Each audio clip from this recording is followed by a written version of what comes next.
And welcome back to ScavTalk, everyone. Today's episode, I am joined with Shouldaville, who is filling in for GigaBeef, who recently, him and his family had another little one, and he messaged me saying that he is sleep deprived, probably from the babies, keeping them up and whatnot. But as far as I know, they're doing well, and we wish them good health. And yeah, so Shouldaville, thanks so much for filling in. How are you? Thank you for having me. I'm doing well. I got all my giggles out beforehand for the most part, so we should be very good. Yeah, I'm doing well. Happy to be here. Happy to be filling in. You know. Yes, thanks so much. Like literally 2 hours before the cast, I was like, man, I really want to talk about Dark and Darker. I was looking forward to talking about Dark and Darker on the Tarkov podcast so badly this week. Yeah, well, I can tell because if I pull up your Steam playtime, you know, I know you want to talk about it. Dude, I clocked in so many hours, dude. Oh, you play tested. Yeah, dude, that was my copium. Is like, I'm just a dedicated playtester. The devs extend the playtest. They really need me, dude. They really need us, guys. We really got to get in there. And I was born for this. Yeah, like, I'm just doing my duty, you know. It's like it's gonna go on my resume. Yeah, I play tested 40 hours on Dark and Darker. In 3 days. I don't know what you do. I don't want to brag or anything, but I got a total of 3 bug reports in, you know, a couple crashes. So, you know. But no, I appreciate you coming, filling in on short notice. And yeah, dude. So I saw you got to play some Darker and Darker as well. I saw you put up a short, which I was like, yes, dude, he's playing Dark and Darker. Surely he'll invite me to play. And then I never got an invite. I'm just saying, kind of sus, but you know. Well, every time I pulled up your stream, you were like shaking and, you know, running solo in the dungeon. So I really I didn't feel like I was on your level, you know? True. No, dude, it's one of those games that so it's funny because I played it, it went live on a Saturday, I think, or maybe it was Friday. It went live on Friday. I didn't play till Saturday morning and I played solo and I was like, yo, this game fucking sucks. Like I played for an hour, didn't get it, and was like, this is like the worst game I've ever played. And then I got Bad and Fair, another friend of mine, to play. And then I was like, oh my goodness, this is like the best game I've ever played. Like it immediately did a 180. That's because you survived with 3 people. Well, yeah, I started surviving, you know, Yeah. and PvPing was fun when, you know, I'm sending them because I made a cleric this weekend. So PvP is great because you're just like laughing in the background and giving like evil cackles as you buff your barbarian while he's up front. And you're like, yes, kill them, go. But it is a weird game that I never once have been like, I want that, you know, like I've never been like, yeah, I really want a D&D Tarkov. But shit, man, it's so good. Did you play the first playtest that came out a few weeks ago, maybe a month ago? I don't remember exactly. No, I had my eyes on it. I saw people were playing it, but I watched gameplay and I was like, this is the worst looking game I've ever seen. Like I'm not playing this. I thought it did look a little, a little scuff, but I mean, you know, for an alpha, I was like, okay. And then this time around, I was like, I got nothing better to do. Let me try it. And that's what it was for me too. It's like, yeah, I'm gonna play because I'll play this. Yeah. So wow, man, that game is. God, I wish that game was still out, dude. I want to burn out in that game so bad. You have no idea. Someone in the ScavTalk Discord keeps posting screenshots of it. And it's like every day I see it and I'm just like constantly tortured by it. I was like, oh, I want it so bad. But dude, it's one of those things that like I do want it so bad. Like I really, really do. And I want everything about it. You know, I want all the features. I want it. I just want the game. But at the same time, I don't want a Tarkov 2 where they have like the Twitch drops and then they have to like, oh shit, now we have to deal with cheaters and buff our infrastructure. And like, I want them to like, man, just go build your dream game, damn it. And then give it to us. Don't, you know, cock tease me as you're like, you know, you're dribbling features. I can't take 2 of those in my life, man. I can't take 2. Yeah, the roadmap's kind of interesting from what I saw. I mean, I might be quoting this wrong, but I think I saw they're going to do like every month, or maybe I think it was like once a week every month. They're going to do an alpha playtest again till the end of the year.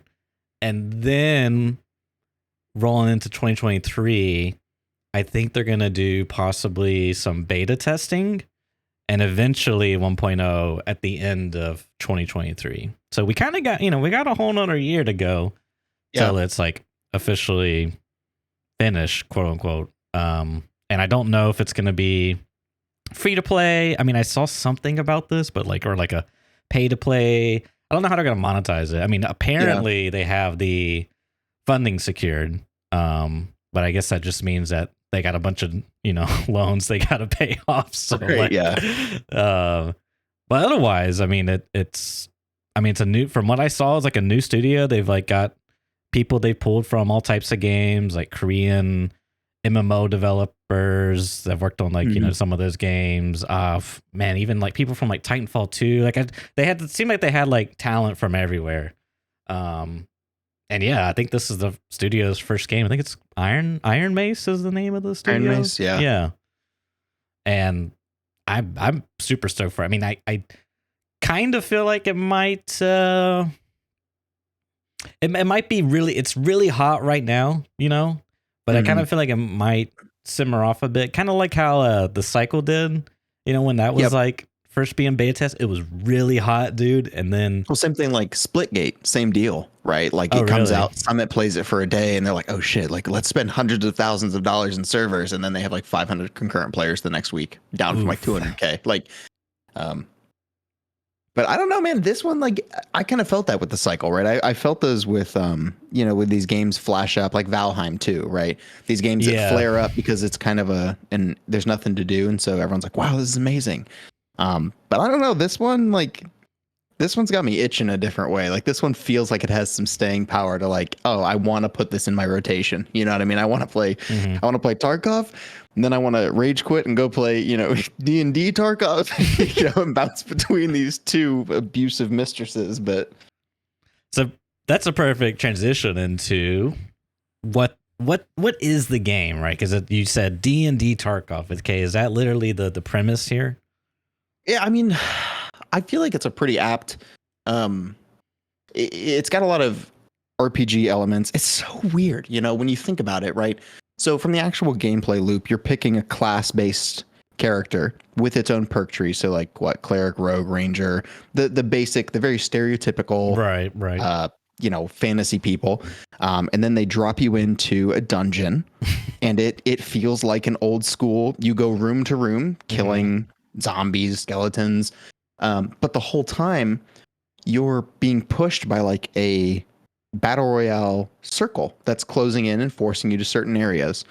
And then you have a Tarkov-esque extraction system where like you have to extract to leave the instance. Right. The big distinguisher being that they don't, the extractions appear, like they'll pop up out of the ground and you got to, activate them and then you can extract. But it's like, it's this weird, I think that's why I like it so much, is I never would have thought that a game like this could exist. So that's why I'm like, oh shit, this is so fun. It's so weird. And then you have on top of that, like it is a very rock, paper, scissors style with the actual playable characters, right? Like, that's that makes the PvP so interesting. Is I've seen some really weird play styles that like shouldn't work when you have the 3 stack of rogues who all hide in the corners and drink invisibility potions. You walk into a room and you're like, oh my goodness, there's all this loot, and all of a sudden there's like 13 little needles. You're like, oh shit, like what is stabbing me? Yeah, man, I don't know, like what am I missing there? Like what? Oh, there's so much I'm missing. But no, I definitely agree with that sentiment that like I never would have thought.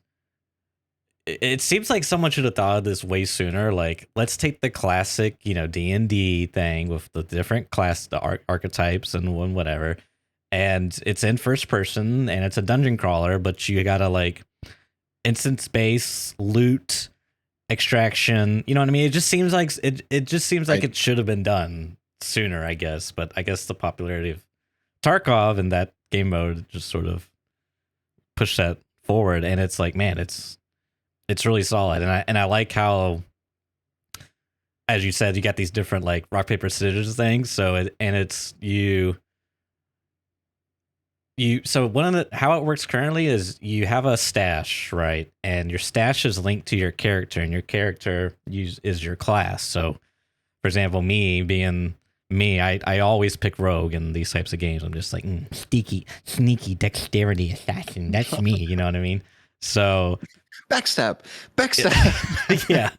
But like, as you know, I was playing solo, and it's just like, okay, well, I keep looting stuff, but I can't use anything because it's like class specific for a lot of stuff. Some stuff isn't, but you can loot valuable like jewelry, gold, goblets, whatever, and then you take that out when you extract, and you sell it to the traders. Because I think this I could be wrong. I think this playtest they introduced the traders. That's very familiar to the Tarkov-esque formula. And you sell them the stuff, you get the gold, and you buy better gear for your class. And, it's basically the loop of the game. You go back in, do it all over again. And it's just, man, I love when I first played, you get absolutely slapped around by the AI. Like, first of all, me being a rogue, I look at my dagger and it does like 13 damage. So I'm like, okay, that's why it takes 20 stabs to the head to kill one mob. One zombie, you know what I mean? I'm like, okay, well, that makes sense, I suppose. Yeah. But then I noticed, like, I kind of liked that it was so brutal too, because it was always like, man, it's so like it makes when you finally do get a dub, it's like such a good dub. You know what I mean? I get that little like squirt of dopamine or little rat brain, and it's like, oh yeah, dude, I did it, I survived, and I got the stuff out. But just upgrading from like the standard gear, because that's sort of the unique thing is, or I don't know if it's unique, but that's sort of like the nice thing I like about it is every time you die, you just get your starting kit back, and it's like it's not great, you know what I mean? But it's it's something, like, and in it's it like a time saver. I can die and then click play 100%. That you're back in and you're playing the game again in 30 seconds. Like, but sorry, you were... No, that's exactly what I was gonna say, and it's nice too. Like they could potentially have not done that, and you would just have to find the stuff in there. But that really wouldn't make sense. Like, could you imagine being a wizard and you just spawn in with no staff, so all your abilities are useless? Like, so they kind of had to do it like that, I think, and I think it works because that it's. You're starting. I think it's like rusted and like rusted dagger, ragged clothes. It's like it's like trash basically. Junk, but it's something, and you can still like play the game. Like, it would just suck to like die and then be like, well, I guess I have to just like dodge all the mobs and like try to like scavenge a kit. Like, it would suck. So, well, I saw too. I mean, to the AI point about it being difficult. From my understanding, there's different tiers of AI, and the last playtest had like the easier AI, and this time they were testing the harder difficulty. So normally you wouldn't have your base starting gear against this AI. So like, I think they have larger health pools. So like, how you go to like the underworld or hell or whatever, like you can drop down. I think it's like this is the layer right before hell, and there's still one easier one above this. Yes. And so you wouldn't normally be starting with your standard like rusted crap, because that was the same thing when I first played it that morning, where I'm playing a barbarian. You've got this big axe, and I'm like, I've hit a skeleton 37 times. Like, this guy needs to die. Like, this is at some point, like, there's no bone anywhere in the human body that can withstand my fucking axe. But whatever. But yeah, I mean, it's one of those things that originally was turning me off from it, where I was like, I don't really know. And then by the end, I was super like, I don't know, man. It just, everything felt good. It's crazy. Absolutely. The for this, and I think the previous playtest, they're testing. They're not testing the first level, if you will. So how it works is there's like, at least in how I understood the pitch, is there's going to be like different maps. And within those maps, you can drop down further into the next map within there. So like, raid to raid travel? Is that? Did I just hear you say map to map travel? Well, I mean, it kind of is, right? Like, and it's interesting because you start off in, I guess this one's kind of like the catacombs done, That's like the theme, right? So you start off in like the noob level, and then if you want, you could drop down into the current thing that we're testing, the level 2 dungeon, Right. or you could just get out of that first level. If you choose to stay in, you load into the next one. You got all your loot that you brought in and found into the next one, and you get it's sort of like risk and reward. You know, well, the first level doesn't really have good loot. If I take what I have now and go on the next one, but I use some resources, I can't stash away stuff in my stash. I have to find more resources in the next one. Like, and then you do the next level 2, and then it's like, oh, do I take the blue portal, which takes me back to my stash, or do I go find a red portal that takes me even further? It's going to be more difficult and challenging. You know, it's cool, man. I like that a lot. I thought that was really, that was cool. I can't wait to test the full experience where you have like the starter dungeon, the following one, and then finally hell or the underworld, the shadow realm. Yeah, exactly. You know, it was like it was cool again to really feel that kind of you know, the adrenaline rush when you do decide to, where you're like, I'm gonna go deeper, right? Like I'm going for the big loot, and you know, I was seeing bosses I'd never seen, and they were like one-shotting my teammates, and I was like, oh my goodness, like holy shit, I am out of my league. But like that rush, it was very reminiscent of like how Tarkov originally felt, right? But when you're first learning it, where everything's like, oh my goodness, oh my goodness. Yeah.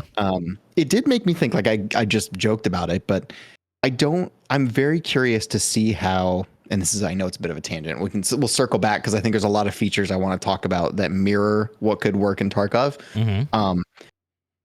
But like map to map travel, I want, like, how would you incentivize it?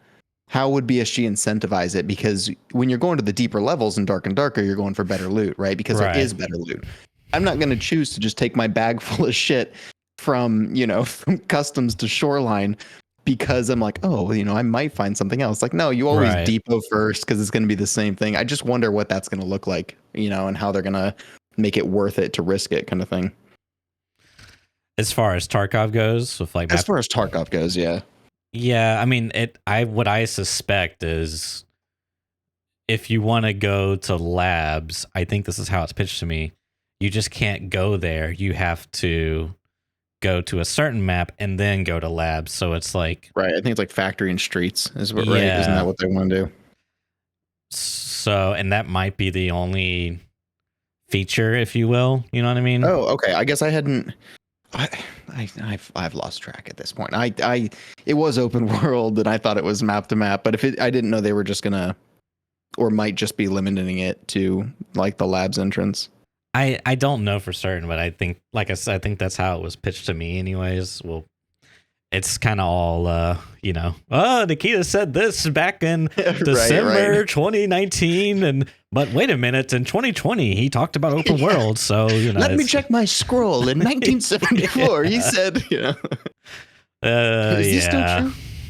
But what's another part I liked about the whole like portals thing is it's so, you know, as you said, you got the ring closing in, right? So even if you spawn like, and you want to just like completely loot Goblin, the outskirts of the map, you really can't do that, because the ring, I mean, it's not like it does a ton of damage, but it ticks consistently. And I don't think it scales as the ring gets smaller. I could be wrong, but and what's crazy is like you really risk doing that in like the classic battle royale stuff. You try to like play the outskirts of the ring, you can just get, you know, blocked off. Someone could like see you coming from the ring, and then they'll just like strategically camp you. So you got to go deep, go around, you know, circle around in the ring, taking more damage, you know, going to new rooms that haven't been cleared, so all the mobs are there. And then what makes it more interesting is like the extract part is like they spawn kind of randomly. Like there'll be like a single extract, and then there might be like a 3-person one for like a group, but like you could take that as a solo. Obviously you could just take one out of the 3. But it's like potentially you could get lucky on the outskirts and find like a blue portal nearby. Like I had that happen a couple times, which was kind of cool. So it's like, oh, do I risk more, or you know, or do I get out now? You know, it's fun, man. I like that. And then what's the final thing I was gonna say is like, there's been plenty of times where it's like fuck, man, if I don't get out now, I'm gonna lose everything, right? And the only thing I could see is a red portal, and I'm like, dude, I don't know if I can do the red portal, man. I don't know if I'm ready. Yeah, I like that too because it's like, I mean, it's kind of crap, but it's just like if you don't take it, dude, you're not really guaranteed. It's like you're not guaranteed, So it was kind of fun. I like that part. Yeah, I mean the randomness was I loved that it was random, and if you were playing in a group, it encouraged you. It didn't encourage you. It basically twisted your arm behind your back and said you have to stay in the raid longer. Yeah. And I like being incentivized to actually stay in because I did have a couple times though where like we'd be like waiting for a 3-person, like one had popped up, right? And we'd be kind of like fighting some mobs. We hear a portal pop and we turn around and one of our buddies just be like changed his mind and was like, fucking see ya. See ya, losers. I was like, yo, what? We did have another time too where same kind of thing where you're like people lurking on the sides of the circles. We were opening up a 3-person and like one of us would always run over and start prepping them. And it was the same kind of thing where somebody was prepping them for us while we were finishing some mobs, and we turn around and some little goblin from the shadows sprints across and jumps in one of the threes. I don't know. The single use extracts just were like really fun. Forcing people to stay in raid longer. They led to some goofy stuff that like you don't really see that. Like the closest I think you get in Tarkov is like the car extracts. Probably where you can see the car drive away, right? At like the last second. But no, it did get me thinking, same kind of thing. Like, oh man, I don't even know how they would do it, but like the randomized extracts. So you spawn in and you're not, in Tarkov where, you spawn in at Railroad on interchange and you don't know exactly every single time, like Emercom, no backpack, Emercom, no backpack, it adds some variety, but no, dude, I can't say enough good things about this game. It did everything in such a quirky, weird way that I never would have asked for. Like randomly spawning extracts and separating groups and solos. Like, yeah, because that was the other fun thing too. Like I got to play duos a little bit, and there would be like one portal next to us. It's like, it's like, well, what you got in your bag? Yeah. It's like, I'm gonna unlock this one, get it ready. Let me know if you can find the other one. I'm gonna sit right here and protect it. Oh, what's that? You can't find it? All right. See you, bud. Circle's coming in. Sorry, man. But I think how I don't know. I watched a couple of videos to like pacify my when the playtest was over. It was like, YouTube, dark and darker. Oh, let me watch some footage. It's just like, but some people were saying like going into some details of how the systems work, and apparently like on certain maps there's like less like let's say there's 16 players on a map or 30, 33 or whatever, but there's only like 16 portals. Like 16 escape portals and like a couple like 9 red portals. So like. Not everyone's guaranteed to get out. And there's only like so many like group portals, if you will. So they kind of make it like, I didn't even realize. I guess I was thinking in my head, blue portals would continuously spawn until everyone was out. But that's even more interesting. Like you're playing, dude. You're playing Tarkov. And a battle royale and fucking musical chairs at the end. I love it, and I don't know why I like this. Yes, musical chairs, Tarkov battle royale. Yes. Yeah, because I think there's a guarantee 3-person portal on like the final ring or something for like blue. Okay. But if there's 2 3-mans, you know what I mean? Like not everybody's making it out. Yeah. It was I liked that system. I thought it was fun and different, and there's no better feeling than just like seeing a 3-man open a portal and as a assassin and then walking up in stealth and then jumping in the portal and taking away from him and they'll be like, no, Billy. Then you made somebody stay behind. Yeah. Okay, new kid, you're gonna hold down the fort. Bye. There's gonna be a blue portal spawning soon. Okay, you wait here. You just wait. or take a red. It doesn't matter. Just take one. You'll be fine. He took the red and never made it out. We sent Timmy to hell. I also like, we touched on it a little bit, but I love how strategic the PvP felt, where it's not just like, I mean, every once in a while you would get that one guy who's like just kitted out like a god and shits on you no matter what, you know what I mean? But it was so rare, and probably because it's a playtest, but always having to approach everything differently. Like we had one where there was it was 2 archers, like we were fighting it was a 2 archer and a cleric, and them being able to keep range and keep popping shields from far away. And then we have like warriors and shit, and so we're trying to chase these guys down. And then you like flip it, and then you've got like, you know, the fighters, the barbarian, and then a wizard or a cleric, and like it was cool to have to approach every single group different.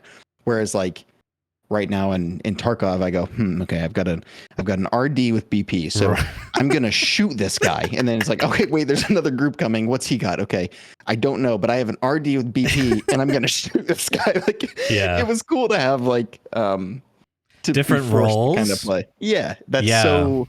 Oh, I know. Wouldn't it be so excited? Sorry. Would it be so cool to play a medic role in Tarkov? I mean, like legitimately, not like some RP or some, you know, like, hey guys, get your meds. I'm just dropping IFAK, you know. But like actually, like be able to do something like that, like and like have it built into the game. Like, oh man, dude, that was a lot of fun because we played cleric and rogue. Which rogue is probably the most, maybe not the most useless. It's pretty useless, okay, for like team play. I mean, I guess you could like, I don't know, because we were talking about this because I thought that the rogue was kind of like weak, and then they come out with like a mid update, like a balance change during the playtest, and they nerfed the rogue's abilities. Well, yeah, I know. I don't think I played anybody who had like figured it out yet. We had a pretty good rogue, but it wasn't. I don't think it was. I know there were some broken rogues. You know, they had the good dagger with like the poison damage, and I like the lock picking was useful, but I don't think we saw much use beyond that. Like, it didn't make sense to grab a rogue instead of like a cleric. Exactly. Right? Like every team needs a cleric. Yeah. I mean, the only thing I could think is that you may want a rogue for ambushes and like as almost like a DPS build, because how I guess to like dive into the classes a bit more is each class has like abilities. I think you get like 2 abilities, and you have a couple different ones you can like swap out before you load an array, but once you load in, that's what you're stuck with.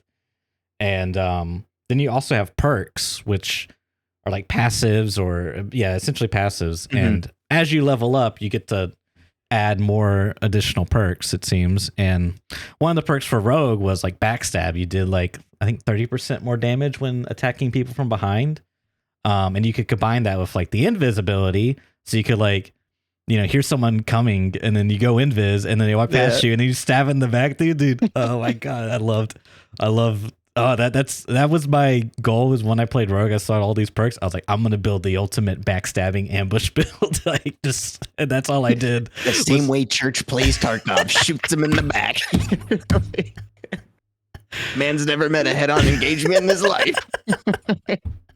Dude, that was the other. I'm gonna jump to so many random stuff. That was the other really cool thing I liked, is the lighting and the way they handled shadows and stuff. Dude. Yes, dude. Oh, the amount of clips that I have, or that my buddies have, of like when you're getting shot at and it's just pitch black, and everyone's just throwing torches back and forth, and everyone's picking them up to put out the light, and so no one can see shit.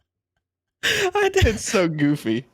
I was stalking this like 2-man or 3-man, and in the room next to them, because how the maps work is it's just a bunch of rooms. It's a static map as far as I could tell.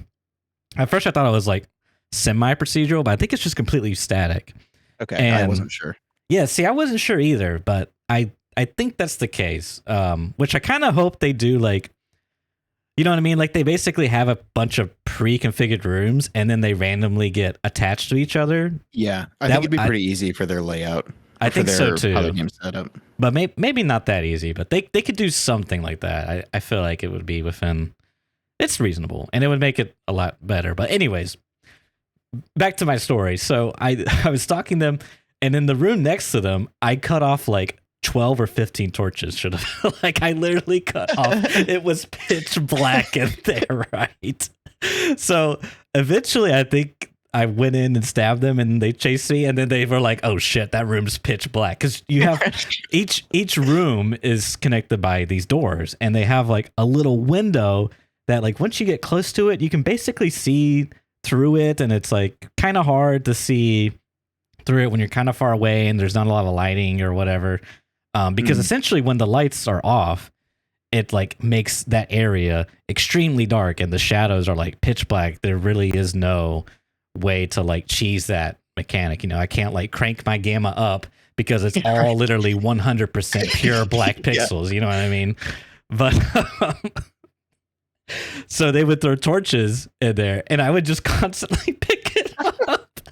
It was great. I ultimately died. I think I took one with me, but dude, and then oh yeah, I kept looking into the little slit of the door, like, what the fuck's in it? Like, it's pitch black, and all they see is this like the white grin of like Rogue's teeth smiling in a corner of his shirt, just like waiting with his little knife to pick up their torches. Well, it was great because they were like, aha, I know what we'll do. We'll pull out our torches and throw it at him, and then I just pick it up, and they're like, shit, what do we do now? You know, it's just like, it's funny.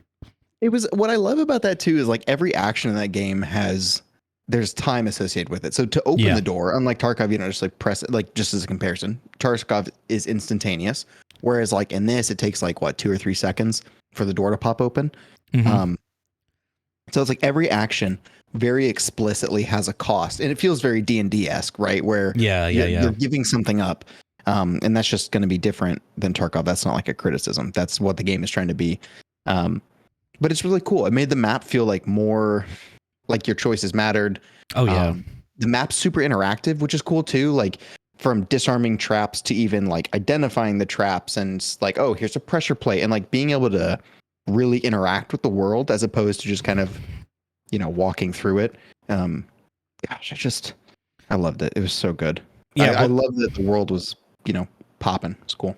One of the cool things too about that, the interaction stuff, is it tied into the roles. Different classes have different like stats and attributes, like a classic RPG game, of course. And there was like an attribute that affected, I guess it was agility. Yeah, because I played a rogue, and I could like open doors faster than pretty much every other class, and like shut them faster, or like turn off torches faster, or like interact with the little statues to like pray and heal myself or buff myself. You know, it was like I thought it was really cool. Whereas like the barbarian, he's like, door, how do I open this? You know, he's sitting there for like 5 minutes, like, where's the doorknob? Pretty sure my first death was as a barbarian dying to skeletons as I tried to open a door. So that one hit really close.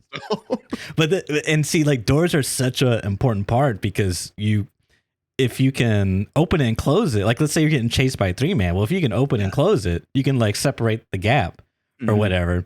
But if like, that's like where it was like, oh man, I wish we had a rogue that could like open this door faster. Or optionally, you could have the barbarian, which has a perk that's like smash, where he can literally just smash like crates open and doors open. It's like, oh dude, I loved like the different roles that each person like. I would love to play in a squad, because the amount of like synergy you could like create with the different classes, and then like the comps, as you were saying, like, oh man, I thought that was really fun. A lot of fun. Well, and a small thing that like it's such a tiny thing, but it added so much. I can't believe we're talking about doors like they matter, but like the fact that it was significantly faster to close a door rather than to open it, and there's no sprint in this game, which actually it changes the gameplay 1,000,000%. It feels like, but yeah, that creating that kind of gap where you're like, oh shit, oh fuck, there's a 3-stack. You know, you sprint through you walk quickly through the door and you close it immediately, and then they're stuck trying to like slowly open it again. Like, it made it feel like strategic. Like it's not just like I'm gonna get shot with an arrow through this. Well, I guess that happens a lot too, but you know what I mean. It was cool. I like that it felt like a piece of strategy you could use. Yeah. Yeah, what else, man? What else did you like about that game? It was pretty intelligent AI. I think it was probably on the level of like Scavs. Yeah. You know what? Okay, this is one thing that I was thinking about and that I really did want to talk about was even though the AI, like, dude, you get hit by a skeleton, especially as a rogue, because you have like 80 HP and your armor's crap because you're a rogue, right? It would like chunk like 1/3 of my health, right? But it was consistent, okay? He would always do that much damage. And it's like, okay, I get punished, and I'm punished pretty severely, but I still have like a chance to learn. What were you what were you gonna say? No, I was agreeing with you. Yeah.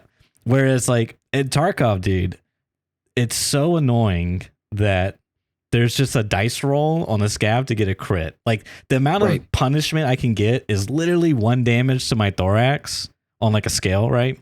Or I instantly get 249 damage because he had that 1 buckshot specific pellet that flew that was like at the right distance. You know, it wasn't below my total head HP. It was just enough. That was the right. It wasn't the 7mm or 7.5. It's from that movie where they curve the bullets like Wanted.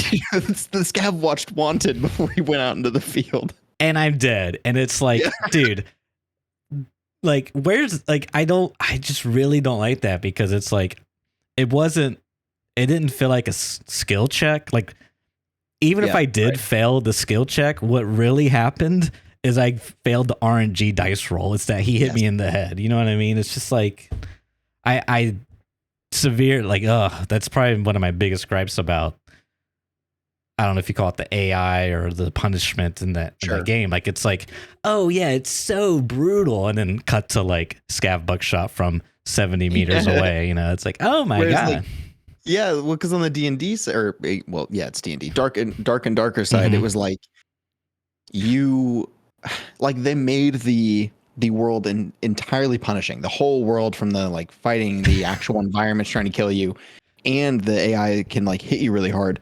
But they said, well, I don't want to make this stupid frustrating, so we're gonna make right now the mobs are so dumb. But if you let yourself get, swarmed, there were some traps, there were some areas where, you'd walk in to loot a chest and the whole ground sprouts up with mummies. And it's like, well, you fucked up. You should have, that was a skill issue, right? You should have done something about that. Me running away from a skeleton runs into a wall spike and dies. Like, no, damn it.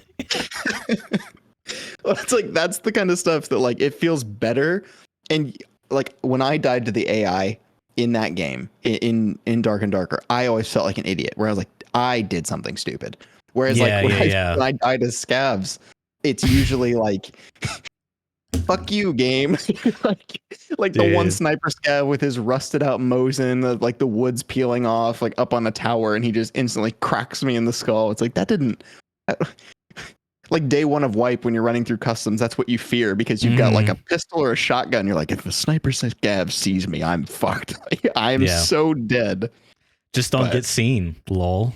Don't get seen day one when they had like 800-meter eyes because something was messed up in the spaghetti code.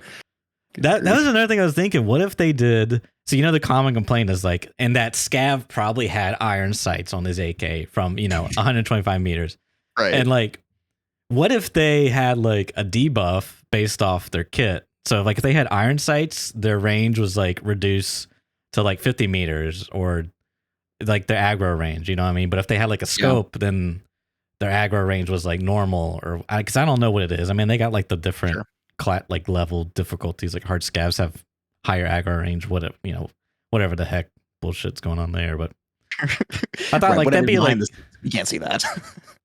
Yeah, but that'd be like a decent way. That way, like the AK scav on Scav Island on Shoreline isn't shooting you across the fucking 100-meter headshot with his EKO rounds. Like, I would like.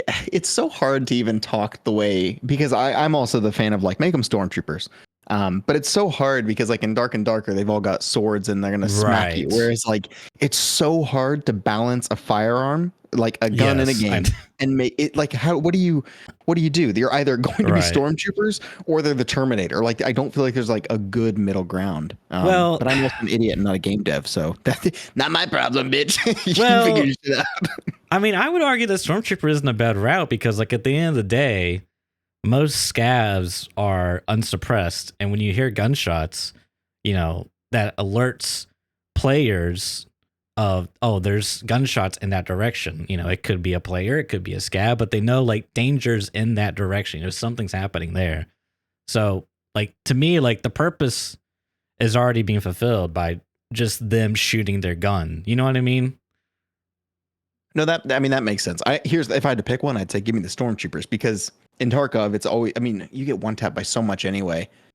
Like the world's hard enough, man. You don't need a layer on the scavs. Let the players fuck me up. Just let the scavs just shoot. Let me hit something and feel good. Okay. Let the scavs be the dopamine I get to get when the players come mop me. But or like another thing they could do is like, I mean, I've talked about this before with Giga, is just have it where like there's the skill check is like you know, it's a time based thing, right? Like there already is kind of one.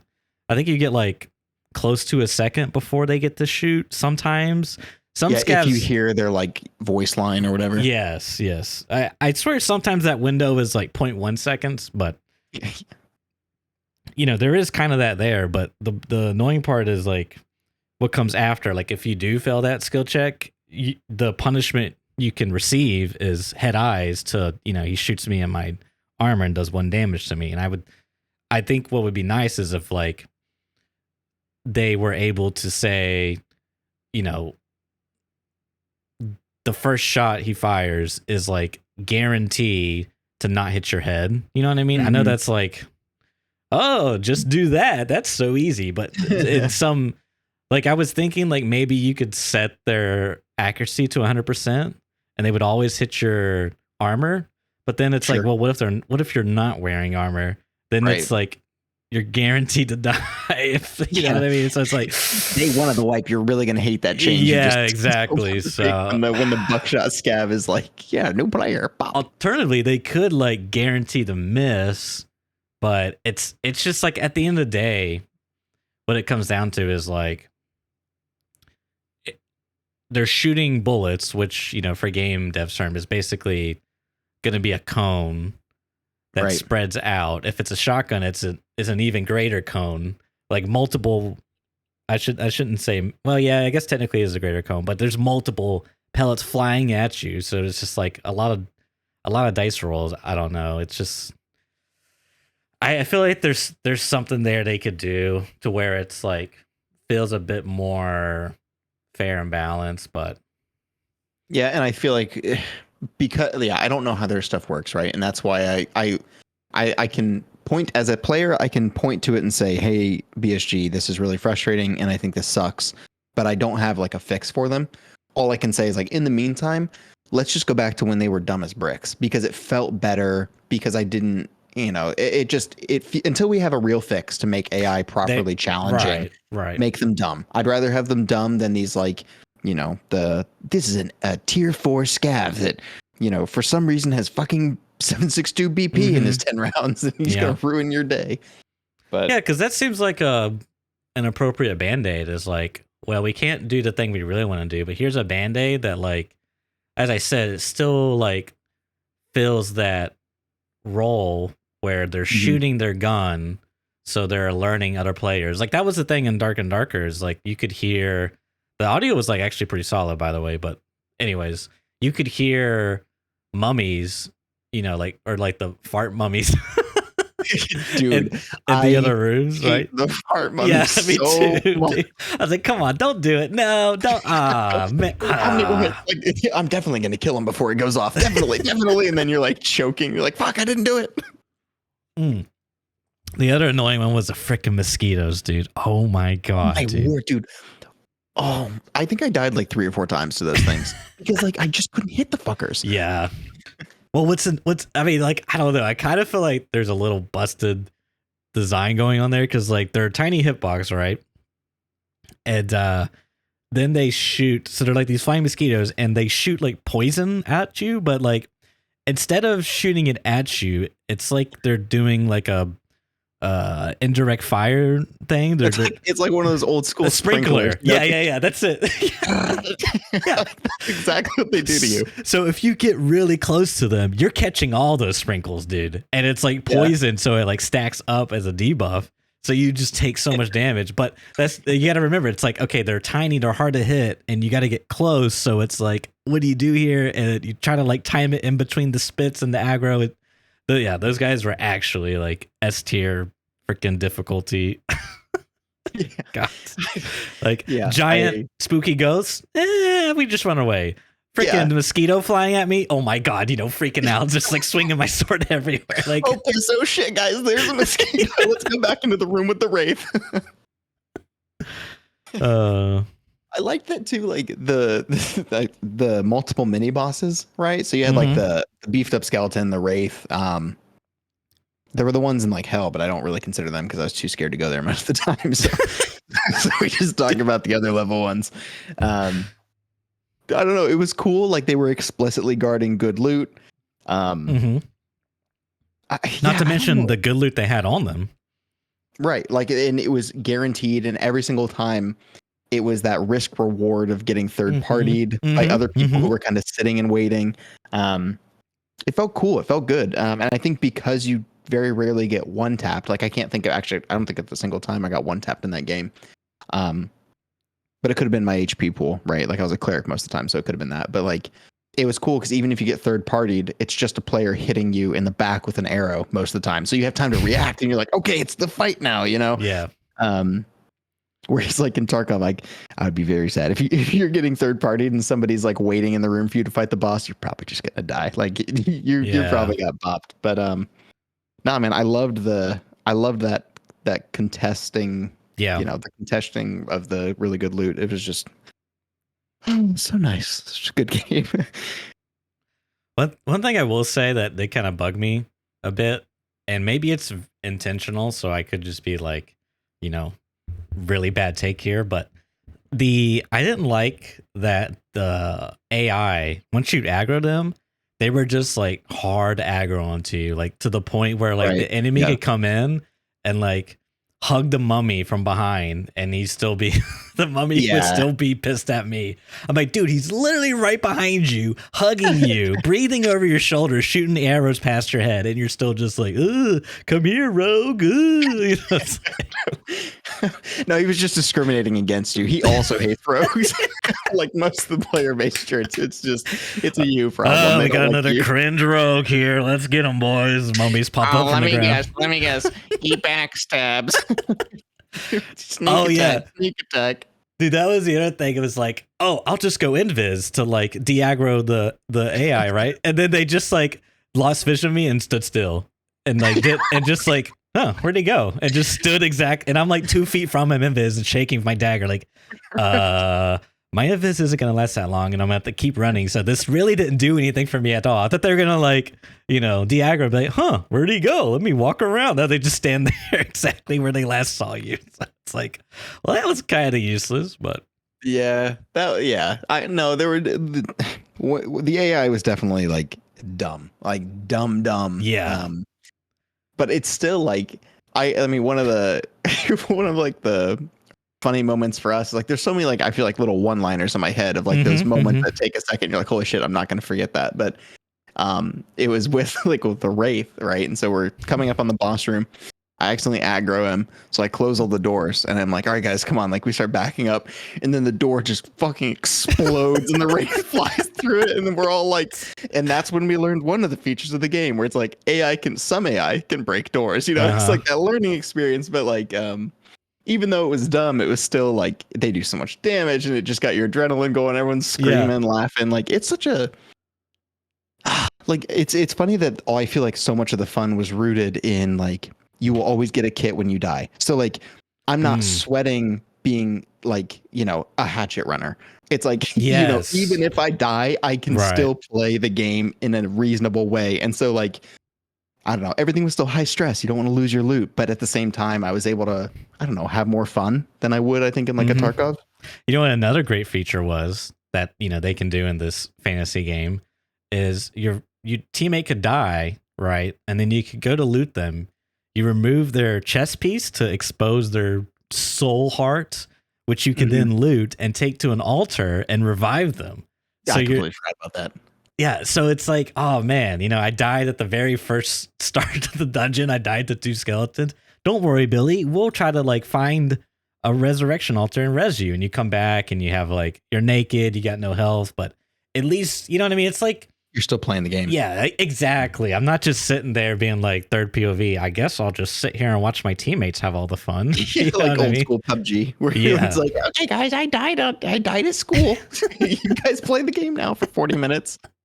Well, that's why I like the cleric too. It was really because they have one revive, Right. so I can revive them on the spot, and that's why we didn't use the altars much. But yeah, it's one of those small features that, and it takes so long. Like to res them on the spot as a cleric takes, 20 seconds, and then it takes even longer to take their, soul to an altar. There's, again, like everything else in this game, there's a big cost to this action, which makes it like you're not going to see somebody get res in the middle of combat, right? Yeah. Like you're not going to have a 3v3, and like so you're not constantly fighting them. But yeah, that's actually a huge. I completely forgot about it, but that is, you're right, a huge benefit to this.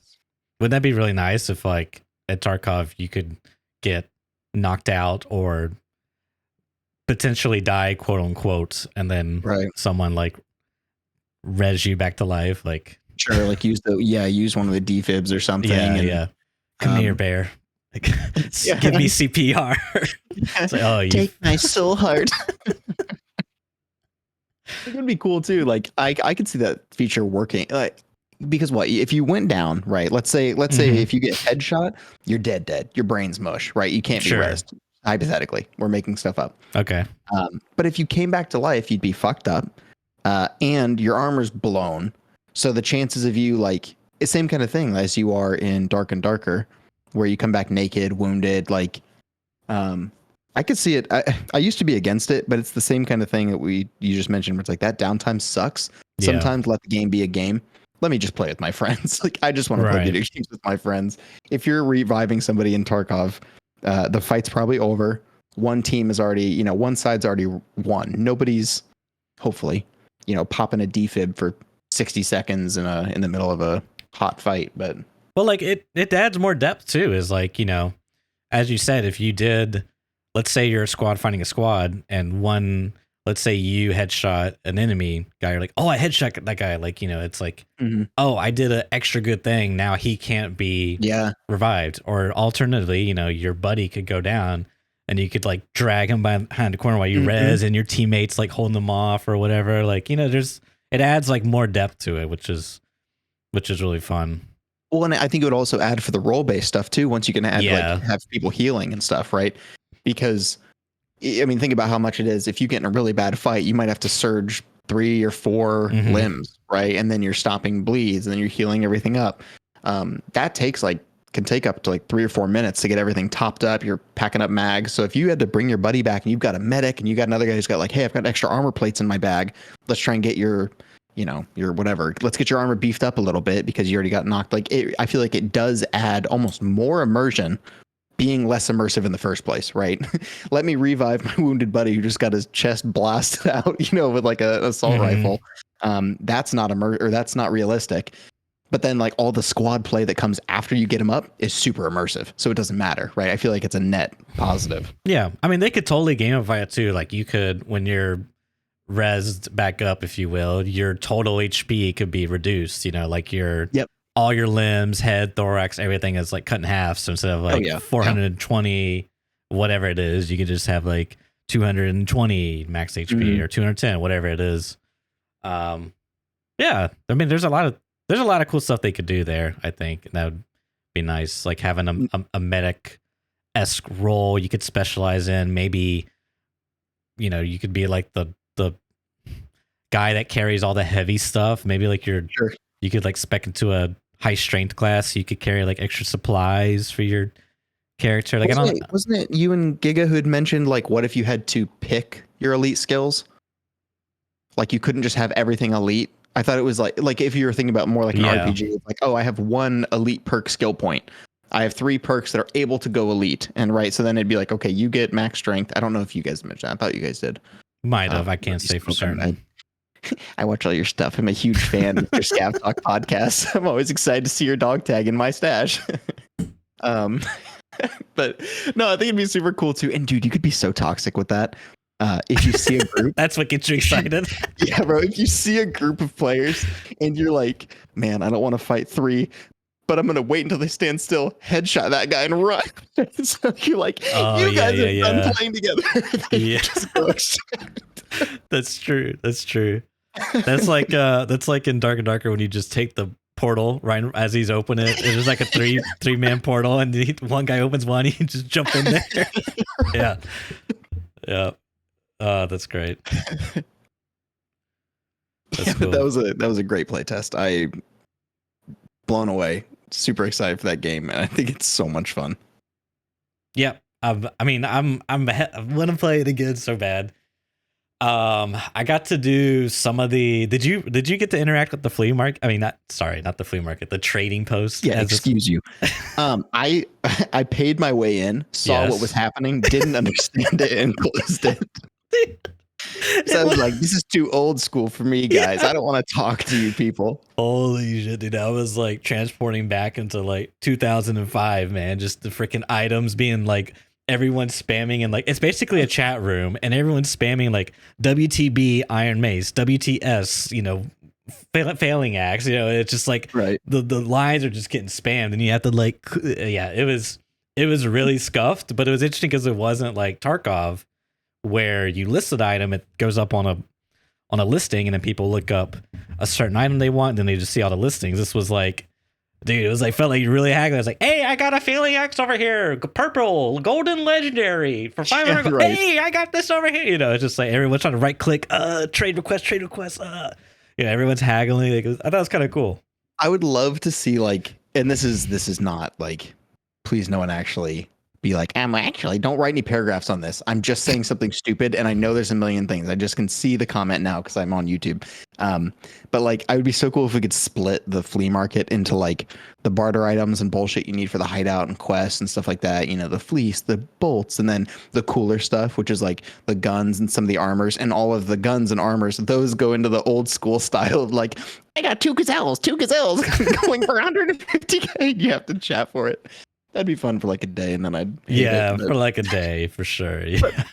But I mean, it sounds cool in Tarkov. Just, I mean, imagine. I'm sure everyone's only had nothing but good interactions with other players in Tarkov, especially in text chats. So I feel like those text chats would be great for trades. Yeah, it was. I say it was fun in the fact that it was different. Okay, realistically speaking, it was a really piss poor thing, it sucked. I did not engage with it. I don't even know. Could you just type anything? Like, could I lie and be like, I have a mace? No, that's so good. How you did it is you like shift clicked on the item you wanted to sell, I think, and then it would like send it into the chat bar, and then you could like chat along with it, and then when you press enter, it would like basically tag it in your inventory and would put all the stats there. So now it was like, that makes more sense. I thought people were just making it up. I thought they were just like, I have a mace that's so epic, and I was like, no, you don't, you little liar. Yeah, you do not. It was, once I figured that out, it was like fine to sell stuff, because I could just right click and then like do some marketing hacks, like press equals a bunch of time and then type in 200 gold, press equals a bunch of time. So that way when it would come out into the line, it would be like way out here. So it would like stand out and people would click on it. Some like meta marketing. Church move, metaing the market. Why am I not surprised? It's the rogue. But what I was saying is like, it was fine selling stuff, but trying to buy something, dude, because it was just lines coming across, right? And you just have to like look for the specific item you want. Like if I want a dagger, I have to see someone selling a dagger, try to like fish it out of all the lines that are just like flying up, and then right click trade requests, right? But if like, let's say I don't want to do that, I just want to ask, like, hey guys, anyone got a purple dagger? It's just like white text instead of the colored text of the dagger that someone's linking from their stash.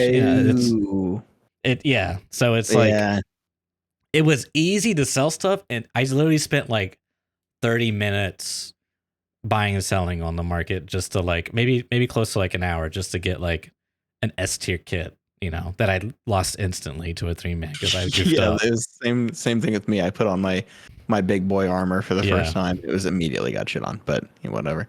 I feel like at the minimum, if you're gonna have a market system, you need to have like the current old school RuneScape set up with like a grand exchange. You know, there has to at least be a way to list and buy within like a search function and a lookup. I just feel like just for raw player convenience, I just don't see any other way that works. Yeah, I hope they improve that. I mean, it's gonna be interesting to see how the game develops, because like I can already see like RMT being a thing in that game, which like I don't know. I'm not particularly bothered by it personally. RMT in general. I mean, it sucks, but it's just kind of like a reality of life, you know. Right. Yeah, no, I agree. Yeah. So. And people get upset about it, but I put down RMT players in Tarkov the same way I put down regular players. It's like, shoot them in the face, brother. It's like, it's a skill issue. Yeah, I don't know. I mean, bad player with the slick is still a bad player. Yeah. So. But we'll see. It'll be interesting. I mean, like in theory, because like some of the legendary stuff, dude, was like 1,000 gold, and it was like boots. You know what I mean? Yeah. And basically how it works is, I mean, it's a classic RPG game mechanic stuff where it's like you get the blue stuff, you get the purple stuff, and the you know, legendary stuff, and they're just like slightly better stats and with diminishing returns as you go up. So like this one has 3 different random attributes rolls. This one has 4 different attributes rolls. Well, it's like this one's got 2 things I want and then 2 other things that are useless. He wants 1 million gold for it. Not really worth it. You know what I mean? It's So we'll and it didn't seem like currently the power spikes were that massive. Like getting like in between blue and like purple was like pretty good, but I mean, I couldn't justify, you know, 1,000 gold for some legendary slippers that was like literally just like 1 extra random attribute. Like it didn't seem like how the economy is playing out didn't make a lot of sense, that the purple stuff was insanely stupid. But maybe it is, you know, once gold's easy to get I don't know. But anywho. No, but I hear what you're saying. Like, yeah, we'll just have to see how. Yes. Because it was the same kind of thing. When I put on like my big boy suit of armor, I still died in 3 hits, and I went, Yeah. Yeah. Okay. So it's one of these games. Like I still suck. The armor doesn't make me strong. Yes. But the big thing was getting non-rusty gear. Like the starting gear is pretty crap. Yes. It's something, but it's crap. But yeah, that was the big thing. I was like, okay, now it only takes me 10 hits to kill the mummy instead of 250. All right. That seems, so something small very small that I didn't realize how much I loved also was like the fact that you can have like as many, there's a limit, I just don't remember what it is. You can keep making characters, so I can say, and they each have their own levels and skills. So it's like, oh, I have my cleric, oh, I made a ranger, oh, I'm trying a barbarian. Because I was just thinking about like the amount of people who have to, you know, I mean, you're not going to do it, but buy more standard accounts to be like, this is my hardcore playthrough. But it's like, man, dude, like if I could have multiple characters under my own umbrella, like there's so much, like it would remove so much, I guess like superficial risk. Basically, I don't have to pay an extra $30 for an account, but I can do that standard playthrough. I can do wacky stuff on an account, you know, and there's no risk to it. Yeah. But yeah, I want that too. That'd be neat. Yeah. But that's like asking for the world, right? Give me stuff for free, BSG. Give it to me. I want it for free. Yeah, I don't know. I guess they just didn't really think anybody would want to do that. You know what I mean? But yeah, no, I which is and then the hardcore people and there's a lot of weird ones. Isn't Deadly Slob, hasn't he done like 50 different variants of like how to play the game? A couple different ones, yeah. Okay. I mean, like, legitimately, though, like, I mean, the only reason I could think you would want to keep your main account and then have a backup one is, like, if you just got, like... Yeah, banned for cheating. Yeah, that's my word, too. If you just went, like, completely broke and your scav was on cooldown, and it's like, you know what I mean? You're just, like... You're like 5 hours in, it's like, well... Tomorrow I'll make a new account. Like I don't want to wipe this current account. I just started. I don't even know if you can wipe it when you just started. No, it puts in the 2-week cooldown or whatever. Yeah, I mean that's maybe like the only legitimate reason, but yeah, no, you're right. Other than that, yeah. Anyways, yeah, Darker and darker, man. I just figured it out too. Darker and darker. D&D. Wait, wait, you just... I just figured that out, dude. What do you mean? I referred to it as D&D earlier, and I go, I mean darker and darker. You know, Dungeons and Dragons, darker and darker. I didn't really make the link, but I get it now. I get it. Yeah, but it's very explicitly D and D. You have to pronounce the full word and. D&D is, trademarked somewhere. True. Okay. D and D. I love D and D. There was a dick joke in there somewhere, but maybe next time. Let's go ahead and clip that one. I'll do some editing. Pull up Audition real quick. Oh, I can. We having a clip off? Clip off. I'll go to the beginning and pull forward all the. Oh, that VOD's, dude. That thing's deleted, dude. It's been scrubbed. Okay. Yeah. Tarkov Halloween event's over. Poggers. Really poggers, dude. So I don't think I've ever seen. Oh, go ahead. I was gonna say, so many people, because Airwing puts out like updates on YouTube, not like videos, but like community posts, and he said like it's over. Some people were like, yes, thank you, yes, I can play the game again. I can play the game again. Which I know is like, I don't know, man. Maybe I think that's gonna be the majority of people are just gonna like shit on it. But I don't know. What did you think of the event? Did you even play? No, dude. No. Darker and Darker was out. But I here's the thing. I saw that there's a lot of cool stuff in the event. Name one right now. Tigilla Scythe. Okay, that's pretty cool. No, but like I personally thought the randomized times was cool. Right, like it could flip to night, and I was like, "Oh man, that'd be so cool!" Because I'll bring in quad nods, right? And so like randomly, it's like, "Oh, Bravo 6, right?" But it's only cool to me because I have as much money as I'll ever need in that game. If you're in any other level, that is just frustrating, right? Well, I'm level 56 or 7 with Kappa, and I'm like, I can walk around with a 2 mil kit and flick quad nods on. And it's no big deal. I mean, you could bring a flashlight as a.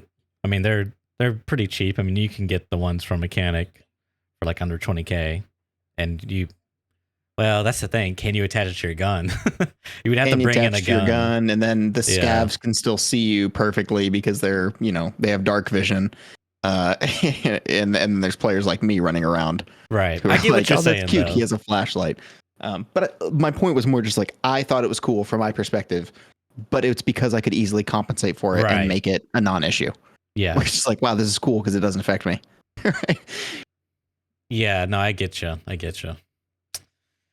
But as far as like the stat effects and the random, debuffs and the being punished for loading into a raid, that kind of stuff, I was like, I didn't see what value it was adding, Mm-hmm, I did. Mm-hmm. I don't know. What about you? Yeah, I mean, it really didn't appeal to me. I didn't really see anything. Wasn't anything really tickling my brain, you know what I mean? I didn't really feel incentivized. I checked it out, just to see what's up, but I really didn't feel like it was going to be anything new or like fresh or whatever. Yeah. So I just kind of, I'm still burned from last year where they were like, everyone, we have a Halloween event. Be in raid at 3 p.m. Eastern Standard Time. Be in raid. If you're not in raid, you're going to miss this. It's going to be crazy. It's going to be crazy. So everyone's trying to get into a queue at 3 p.m. Everyone gets into raid. And then it's like 3 p.m. hits. We're like, oh shit, what's going to happen? And then the sky got dark. And everyone's like, oh shit, like what's happening? What's happening? And that was it. The sky got dark in a day raid. It was crazy. I mean, it was kind of cool. Yeah, it was neat. But they hyped it up like it was the second coming of Christ. We just made the skybox dark. Yeah, everyone's like, oh my God, it's getting dark.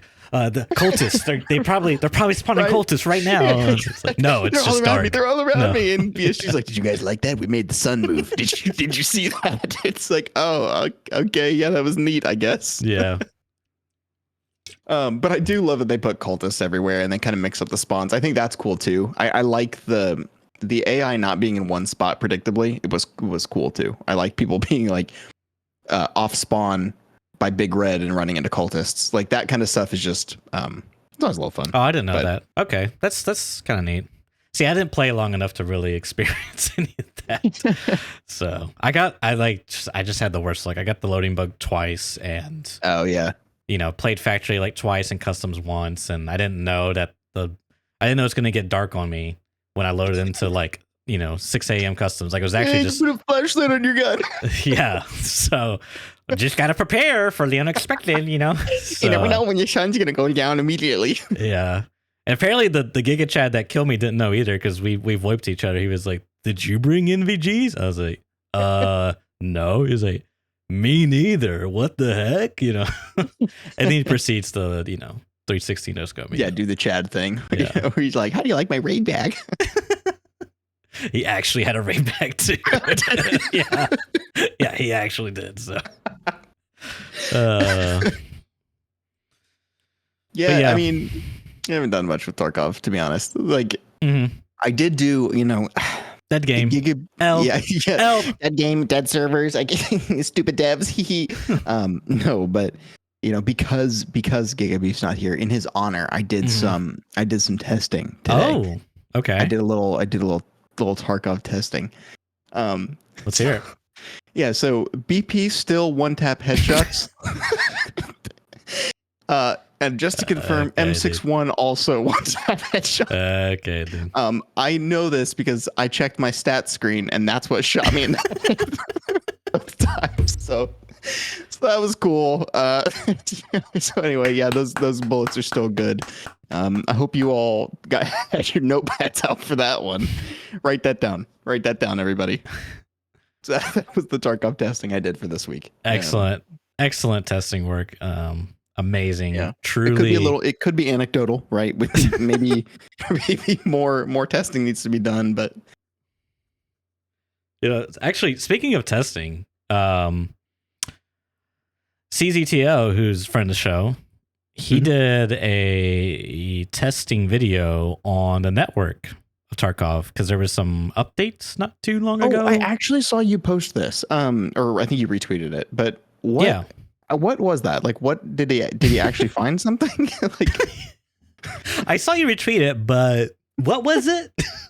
Well, I saw, I was like, well, the thumbnail has numbers, which means I'm going to need to pay attention, and I can't do this right now. But I meant to go back and click on it, and now I'll go back and watch it. I get it. Basically, him and his second computer, they did co-op offline raids, and he just tested the latency between like the server to client, the client to server to client, I guess you could say. Yeah. So, and he did a couple of different tests, like one with like higher ping. I guess he had some packets drop, or I don't know. I'd be interested to know how he did some of the testing actually, because like networking and like this type of stuff is like interests me, but it's always like real, like it's a little out of my.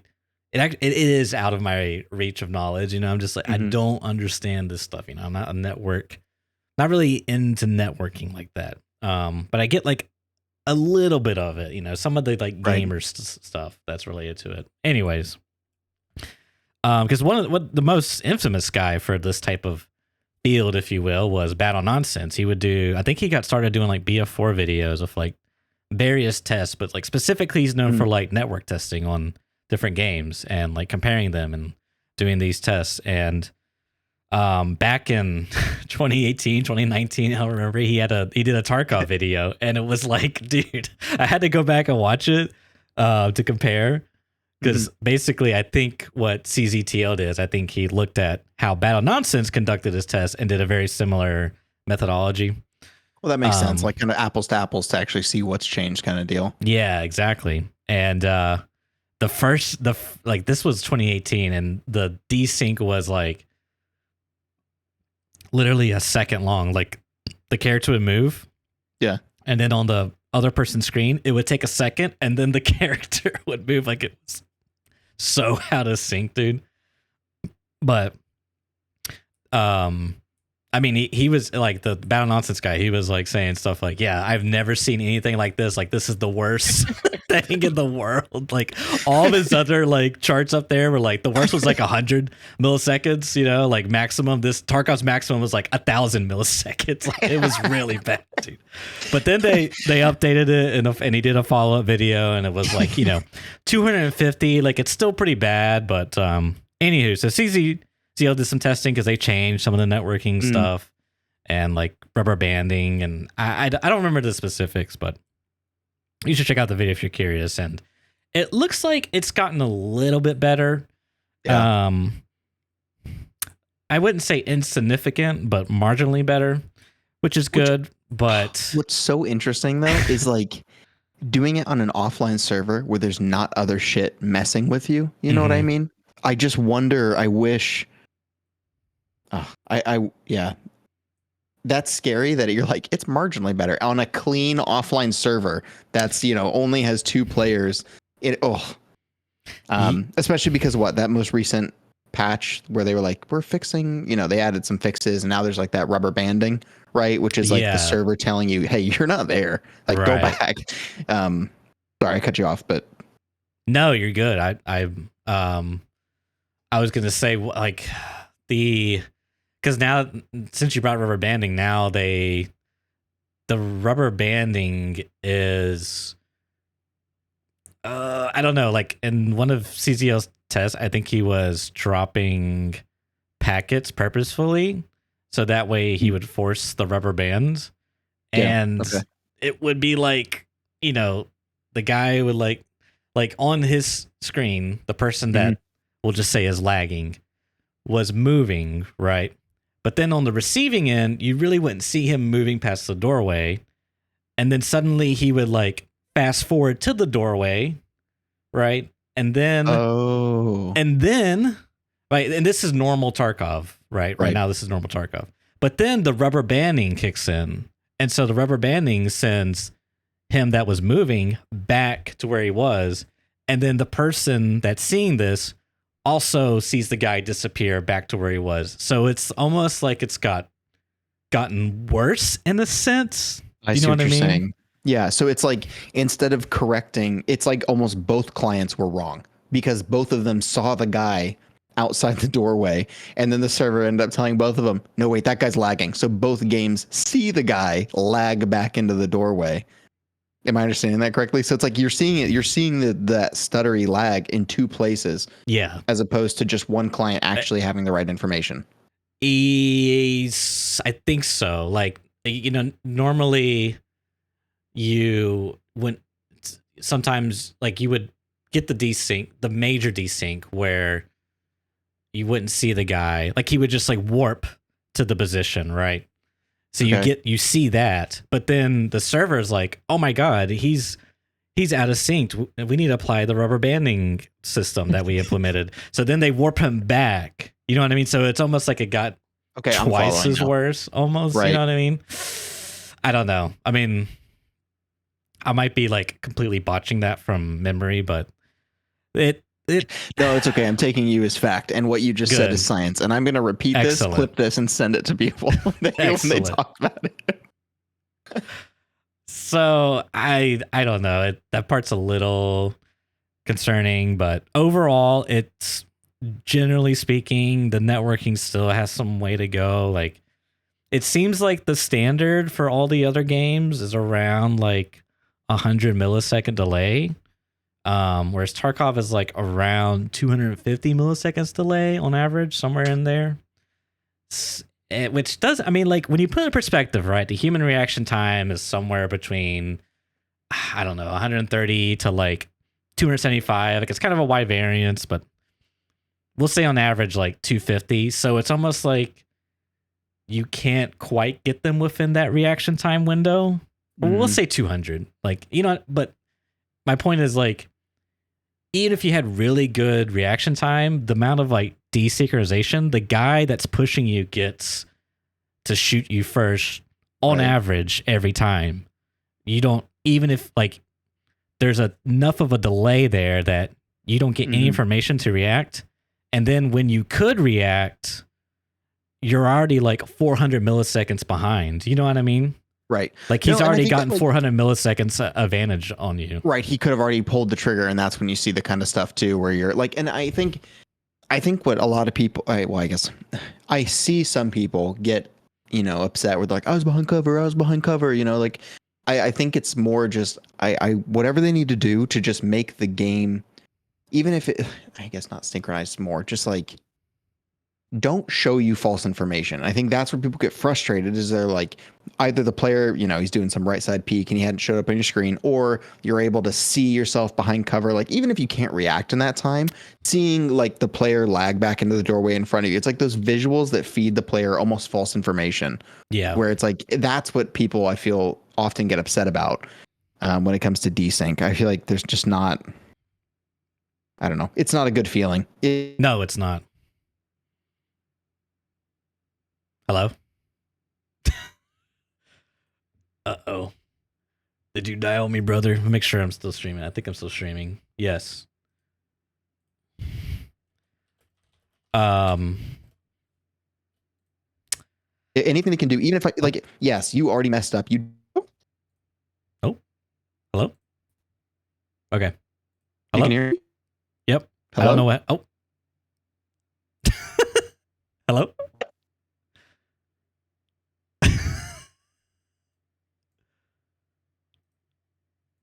Hello? Hello? Hello? All right. Is this? You did the weird Discord thing where you were like, and he could.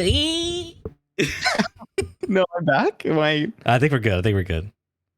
That was the weirdest thing that ever happened.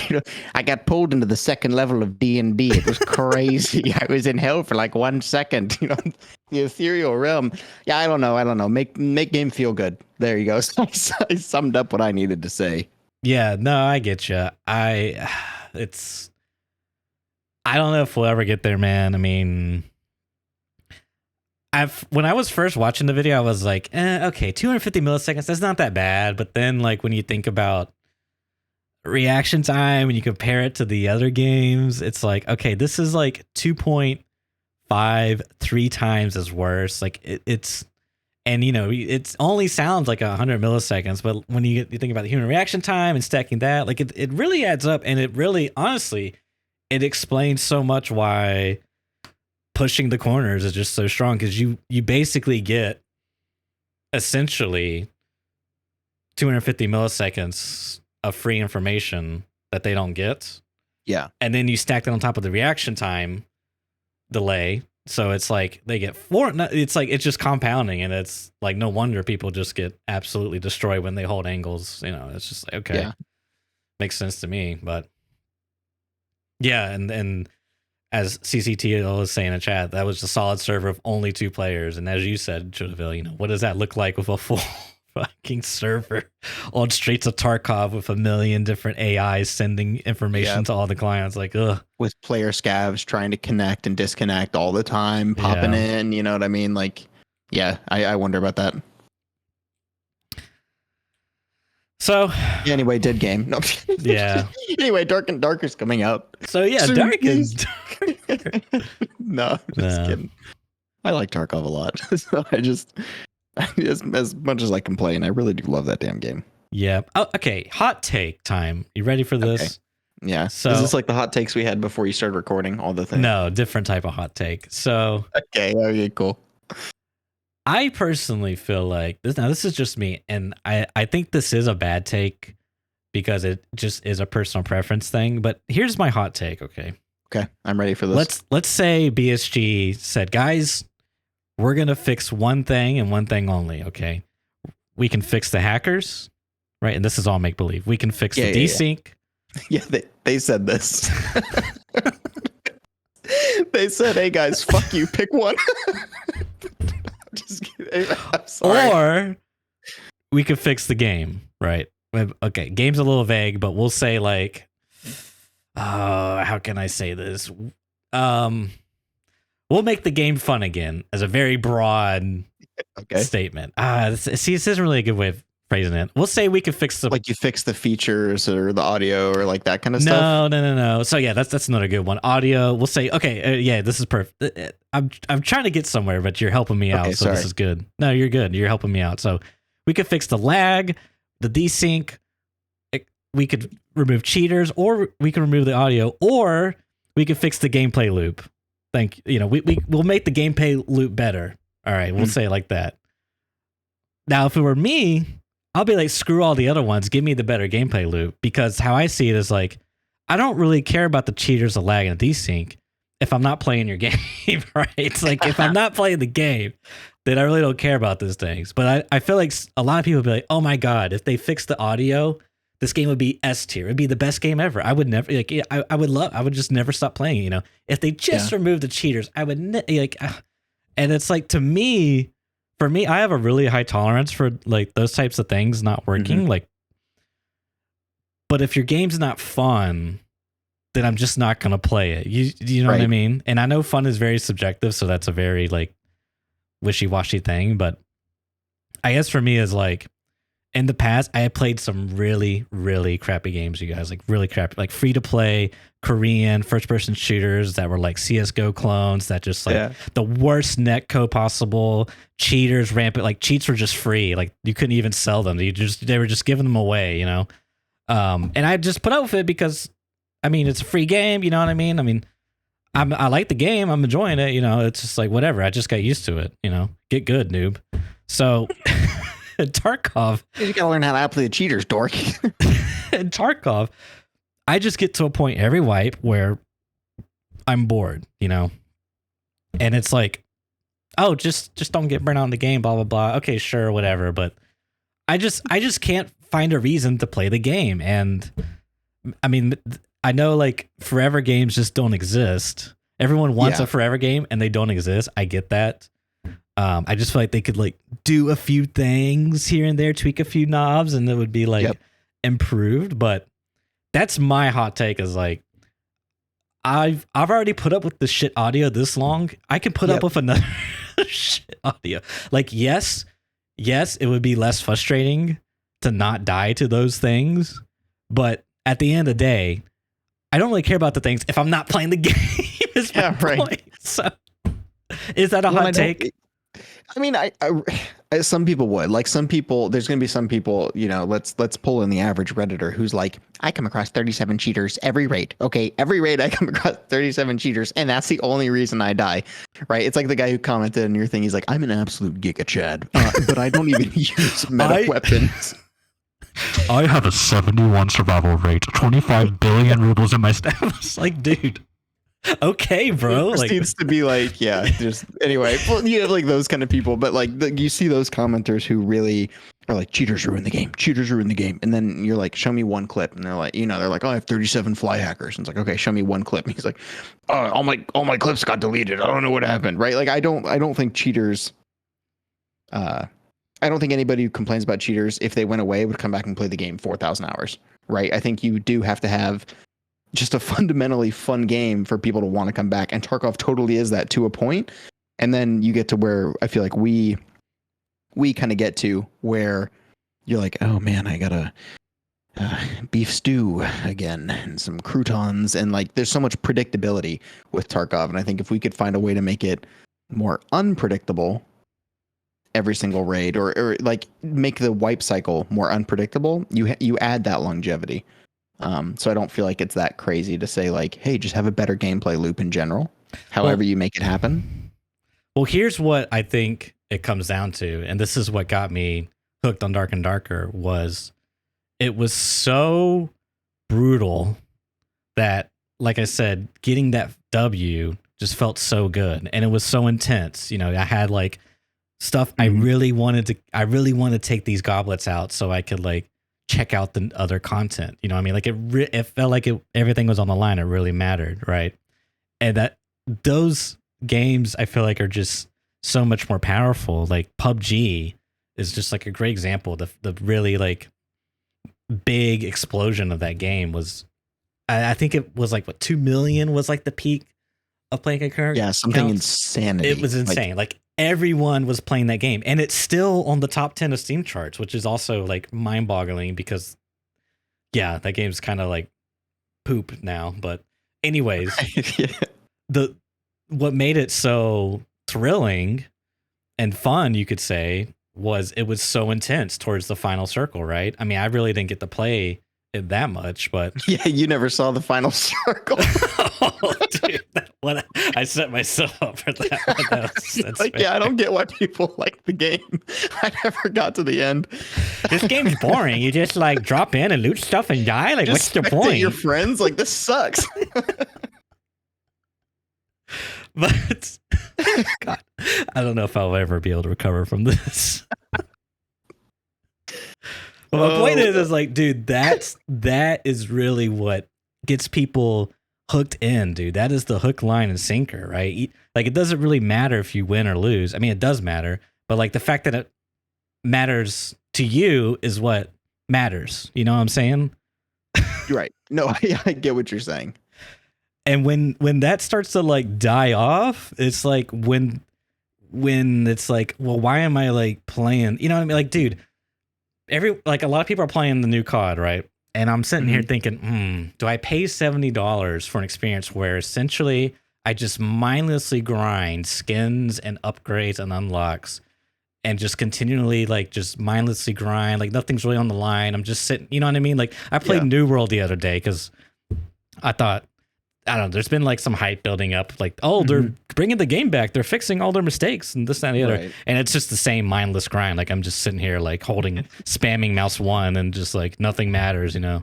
It's just like boring. But I that's where like Tarkov runs an issue to me. It's like, eventually I get to the point where nothing really matters. Like, and it's like, how do I make it matter?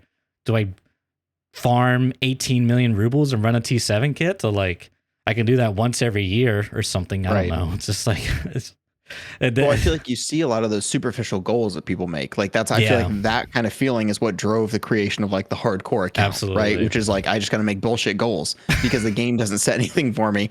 So, you know, it's like what does Hyperrat do? He's like, I gotta get 1 billion rubles. For what? No one fucking knows, because there's nothing that costs more than 10 million rubles. So I mean, okay, key cards, whatever. Like, I'm thinking from traders, whatever, T7s. Point is, sorry, because I just have to address it because someone's gonna be like, actually, the Violet key card sells for 18 million rubles. Shut up, no one likes you. Fucking, you're not invited to any parties. That's why you're watching this on a Friday night. Fuck you. But anyway, I'm sorry, just like insulting your audience. I'm never coming back. Point is, arbitrary goals. To keep the game fresh and entertaining. Doesn't Tulu do a lot of those kind of things where he's like, I'm going to level 50 and I'm only going to use a P.A.K.A. Yeah. Isn't that something he did recently? Yeah, it's like some weird like junkie high, you know what I mean? It's just like, yeah, right. You know what? Regular sex isn't doing for me. Let's bring out the show caller. Now, this is like the first time. Yes, this is it. Yeah. This is it. Let me wrap a dog collar around my balls and I'm going to bark because I feel something.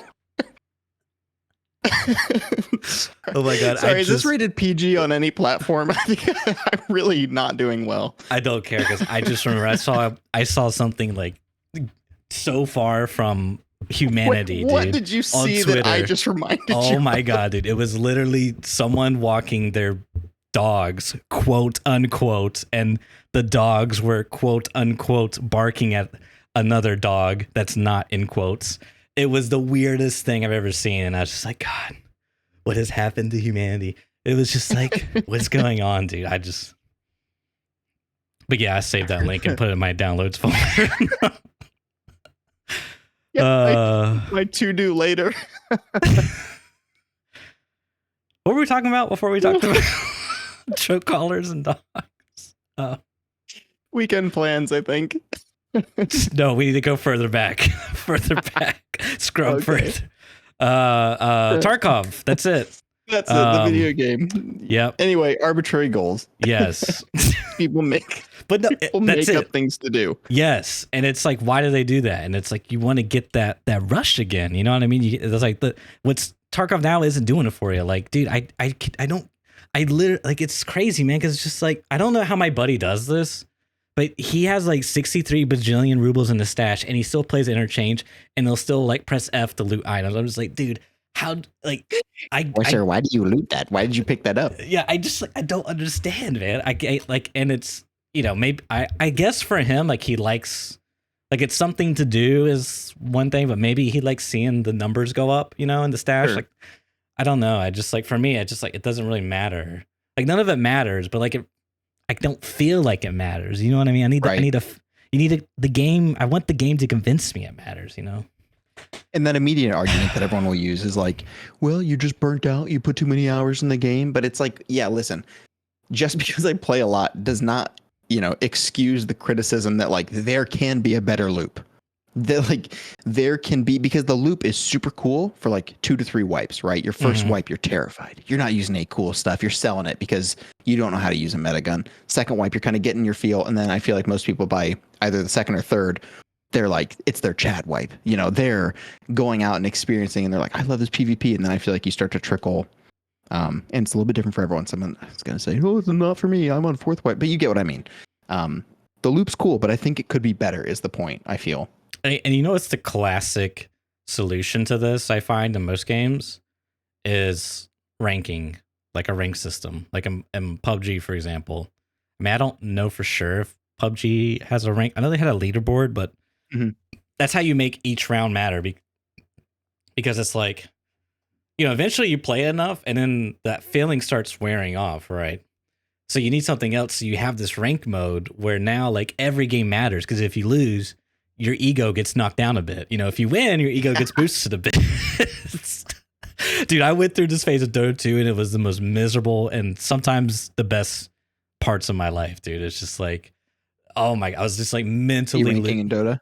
Yeah, just like mentally lose. And it's like a downward spiral. Like you lose one game and you're super toxic, and then you lose the next game and you're just like this toxic little like baby on the internet. It's like, guys, I need to win this game now. If I'm not above 4,000 MMR, my friends won't think less of me. Please win the game for me. It's just like, it's bad, dude. It's bad.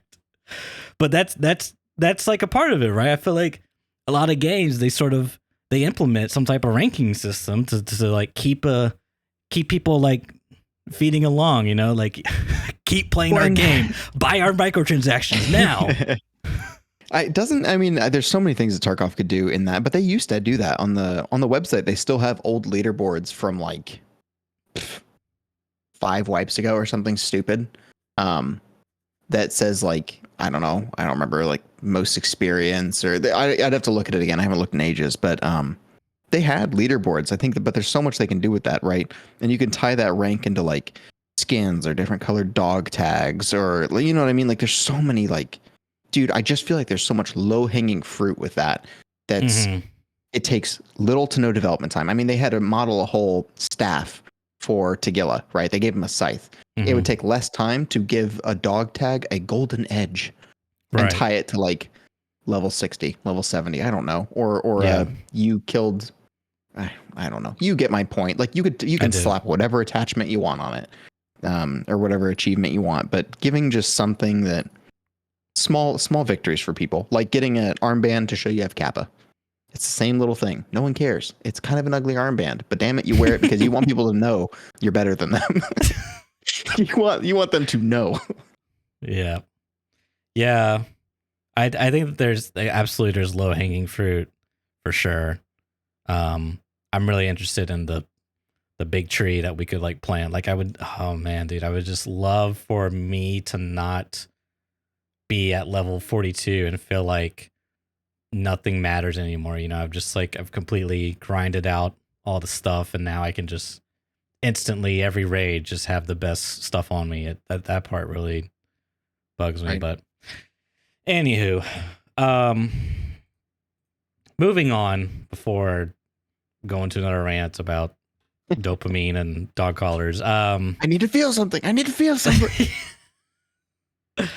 So I have some notes here I want to quickly spit off to you and see what you think. It's your take on them as well. I haven't read all of them, but anyways, last episode we talked, me and Giga, about the flea market. Some well, not really the flea. Well, I guess the flea market, but the economy as a whole. Maybe like moving stuff around, this, that, and the other. And didn't you talk a little bit about? Wasn't it sparked by Jesse's video that he did? Yes. Because what did? Oh yeah, that video was the premise was the traders present more of an issue than the flea market. Yeah, it was does. like, hey yo, I'm gonna be Jesse and be incredibly polite. But what I interpreted is, listen, you little idiots, stop saying remove the flea. You're dense. That's what Jesse said that actually. True. Jesse Kazam said. I remember Jesse that. Kazam called you dense in the video. If you humble listener, he called you an idiot. I was there. Quote me.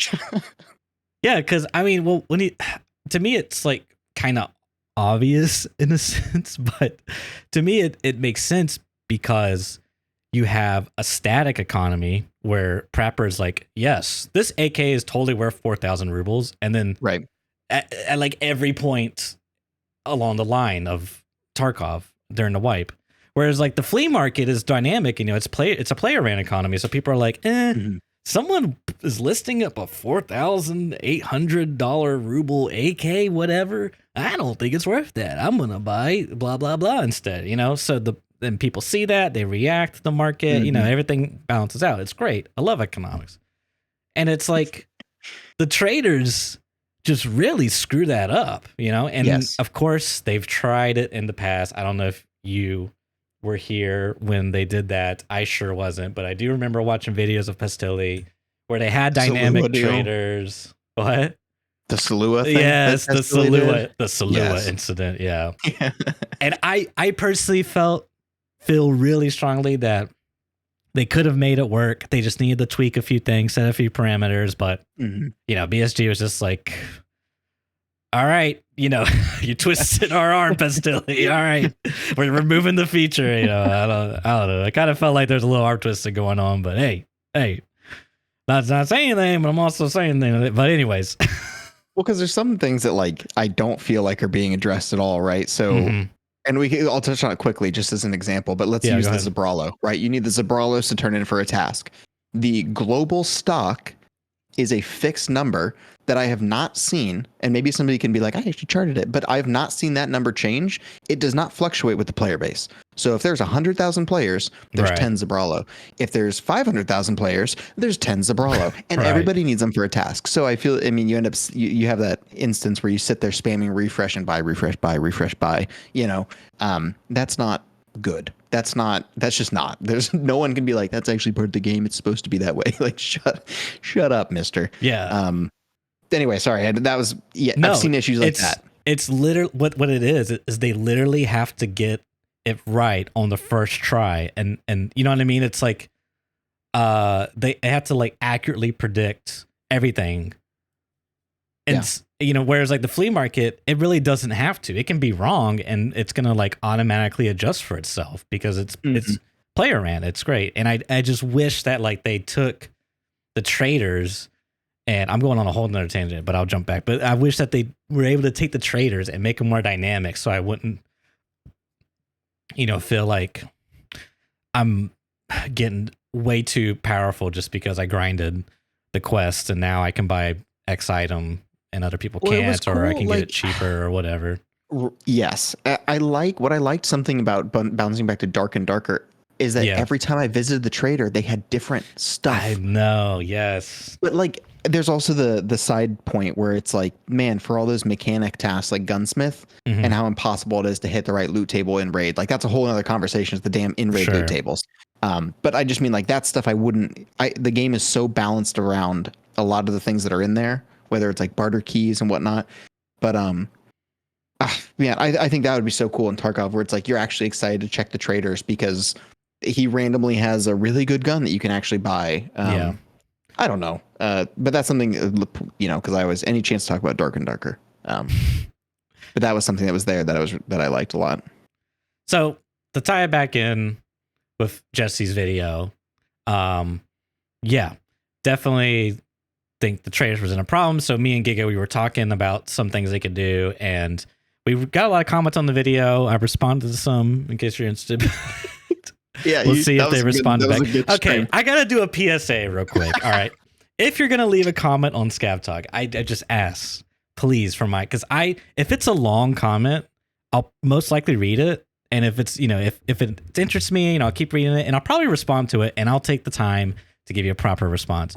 But please, dear God, if you're going to write a really long comment, use some punctuation marks. Okay. It makes it so much easier to understand what you're trying to convey to me.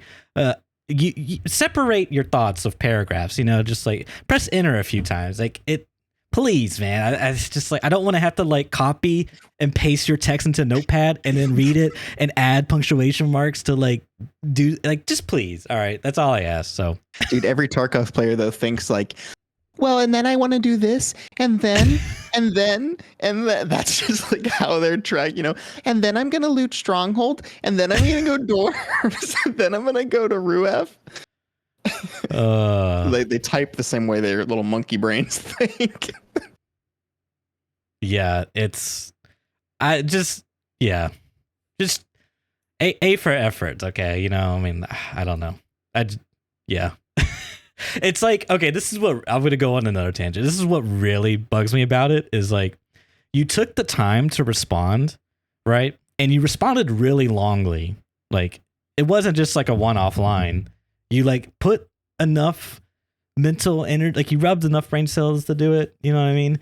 But then you didn't rub all your brain cells. So it's you did this half-assed approach, and it's oh man, and then you anyways, it's just I'm being anal, but so anyway, the flea market.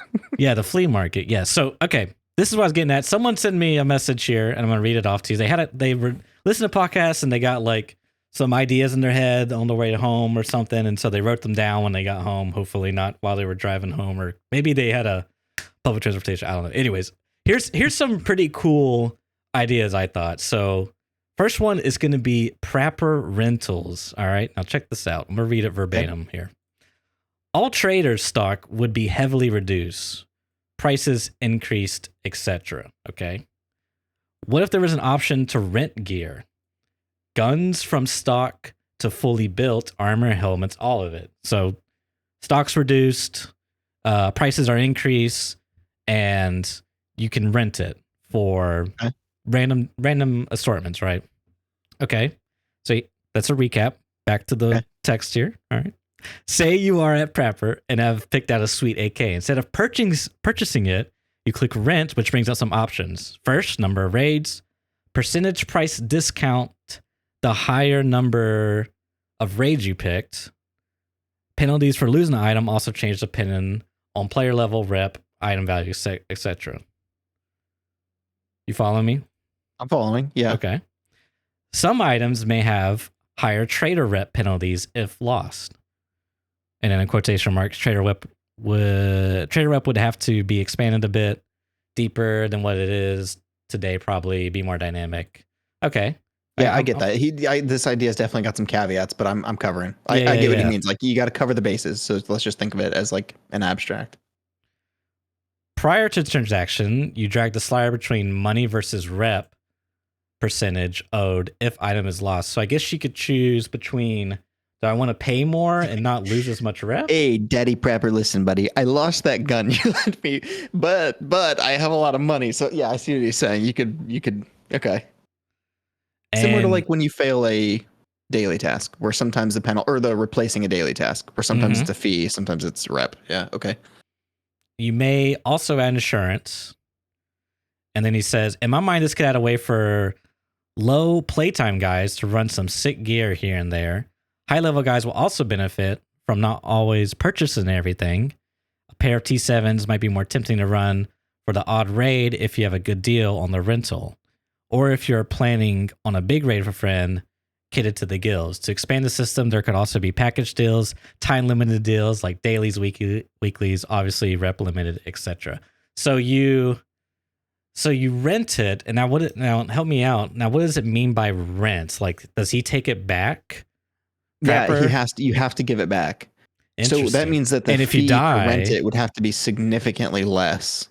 Yes. So basically, what I'm envisioning, if I want to, okay, so I'm thinking of it as somebody who has Kappa and I PvP a lot. So I'm thinking about, why would I use this? if I can buy a super sick AK for 30K, Okay. and I know that's probably low, but it's going to cost 200K to build. So I'm taking a risk, bringing that in for a raid, paying the well, and then, you know, duking it out. But if I kill a bunch of people with that gun, I return the gun, and then I have all this good shit. So I can see the value of, like, it's like a 0 to hero with a little bump from 0 off the rip, right? Yeah. I could see it being cool. I don't. The penalties part is where, like, if I died with it, right? Yeah, because the person who killed me gets to keep it. It's like a real gun for them. It's not a rental. Yeah. So maybe you could, like, you lose rep if you don't return it or something. Like, that could, I don't know. I wonder what you could do there. Yeah, I mean, and like he said, the rep. Yeah, because I was about to critique that, but he said the rep. It would obviously have to be expanded. There'd have to be like an actual system behind it, because, like, I don't want to be like, well, I can't get max prepper now because there's not enough tasks in the game to get me to whatever it is, for us non-EOD folks. But the fees should come after the raid. Return from the raid. If you have the gear still, you pay X. If you lost it, you pay X plus Y. The only thing, they would have to, like, make it so that way, like, what if you returned it but you didn't have any money to pay the rental? like the fee came after you returned it. So you'd have to have, like, enough money. What if you're poor? What if you're, like, a really shitty player? Like, how does it benefit them? Not a shitty player. I'm sorry. What if you're, like, new and like, what's the advantage for you? Like, I feel like if they're running a cool gun anyway, I don't know. Well, I think you could do, yeah, maybe you could, like, rent it, and then the rental's cheap. But it's, like, after the raid, if you die, you have to pay a fine. If you live, you know, the gun goes back to him, and you got an AK for really cheap for that single raid. You know what I mean? Yeah. Something like that could work. I could see being cool. I mean, I don't see I don't know. I'm thinking. It's got me thinking. Because I don't see a spot for it right now, but, like, I wouldn't want to say I don't want it in the game. Like, it sounds neat. Like, yeah, no, it's an interesting idea, right? Because I could see, like, a new player, right? For example, not a ship player, but a new player. Sorry, yeah. Being like, experience. Yo, Prapper's got this sick AK. He'll let me rent for 50,000 rubles for this one raid. You know, it looks really good. Like, yeah, I want that. If I die, I got to pay a fee, but, you know, it's just like, for that one raid, I get that AK. You know, maybe you could, like, rent it for multiple raids. I don't know. And then if you're like a veteran player, maybe you could, like, trade rep instead of money. I don't know. Like, maybe here's the thing. I've thought about it for like 2 more seconds. This already is infinitely better than the weapon system they have for barters. Yeah, like all the mechanic barters, right? Just make all those guns rentals, because no one barters for them. Like, isn't, like, an MP7 like a Bitcoin and a something silly, you know? Yeah, it would be better, because the barters are either they're good barters or they're bad barters. There is no, like, in between, right? Because it's basically a money transaction. But right. All right. Yeah, whatever. Try it. I don't care. Put it in the game. Put it on ETS. I wouldn't know. I'm banned. Anyway. This says your podcast. This you got me banned, you dick. This anyway, just said Shouldaville has been banned from ETS. Drama alert. All right. Part 2. Now, this is part 2. I don't know if it's a new idea concept or if it's continuing or if it's supposed to could, like, add to the previous one, but this one's called ammo and high level gear. By the way, this is from Flap Attack, who does thumbnails for Airwing Marine. Shout out to Flap Attack for sending me this. Trade requests bulking is a lame necessity. We need it gone. Trader reset bulking is a lame necessity. We need it gone. Does he mean, like, on reset when I go and I buy? I think so. A1 BP when I go through the cycle on. Okay, yeah, no, I agree. It's dumb as hell. Mm-hmm. Now, how does it work in lore currently? Well, it does not. It is just the damn timer and that's it. True, not false. True. kind of underwhelming for items of such huge importance as such as ammo and guns. What if we instead are the trader reset? We as PMCs handle our own resupplies to a point. This is done through a new type of limited task, supply heist. Okay, this is getting spicy now. Okay, this sounds like work for BSG, so I know we'll make it into the game. Just kidding. I'm being an ass. Sorry. Skier has a notification. You go into a new quest tab, supply heist. A few different variations, unlimited really, but let's say transport robbery. Go to some intel on a big ship. Got some intel on a big shipment. We need. Sorry, I'm really trying my best to read, guys. I'm pretty sure isn't he put punctuation in, right? Yes. This is what you now call you a see skill why issue. I need the punctuation, you guys. Now you see why. It's just basic spelling where it is a word and you're having a hard time. Go big shipment. Transport robbery. Got some intel on a big shipment. We need to hit it. Blah blah blah blah. Okay, USEC/bear stronghold heist. So that was like one quest. I think this is a new one. Okay. Hit important faction buildings and camps. Yo, we have eyes on a fresh load of 5.56 crates being offloaded at the USEC camp of woods. We need to hit them before they have a chance to move it, etc. This would open up a whole new way to play. The tasks would take place in normal live server raids. It's up to you to work out how to pull off the heist based off the info you have. Do you go night? Do you go quiet to avoid other PMCs potentially camping the trade route? Do you go guns blazing? Do you wait until late in the raid? Present a whole new challenge for doing the task, as well as a new fun thing to mess up for any other PMC in the raid. With random locations, etc. It won't be every raid, but maybe you could add it to the route through the map to check some known trade routes. Maybe the trader provides a loadout as a favor. Maybe some heists require a buddy. A guy goes up close. The other provides Overwatch. You get XP/ammo, weapons as the rewards. It would be a bit of a story as how these traders have these items, but more importantly, require people to go and raid and play the stash less, and a great way for low playtime guys. Sorry, that was a bit of a Freudian slip to catch up. Okay, so I think I'm tracking. So basically, how it's being pitched is, instead of the trader reset, the players are through these quests. Right. So you could accept the quest, you do the thing, you bring the ammo back. Now there's more ammo for everyone to buy, and you also get something out of it. Like, hey, here's a stack of ammo, here's a gun, there you go. Right. Which is interesting because, like, you could be that one guy that's like, oh, Prapper wants me to get more BP? I don't know if I want other players to have BP. I'm not going to do this. And then you could be like camping other people trying to do the task and like denying them to resupply it. So it resupplies everybody. Whenever the 5.56 crate is extracted, everybody's stock resets.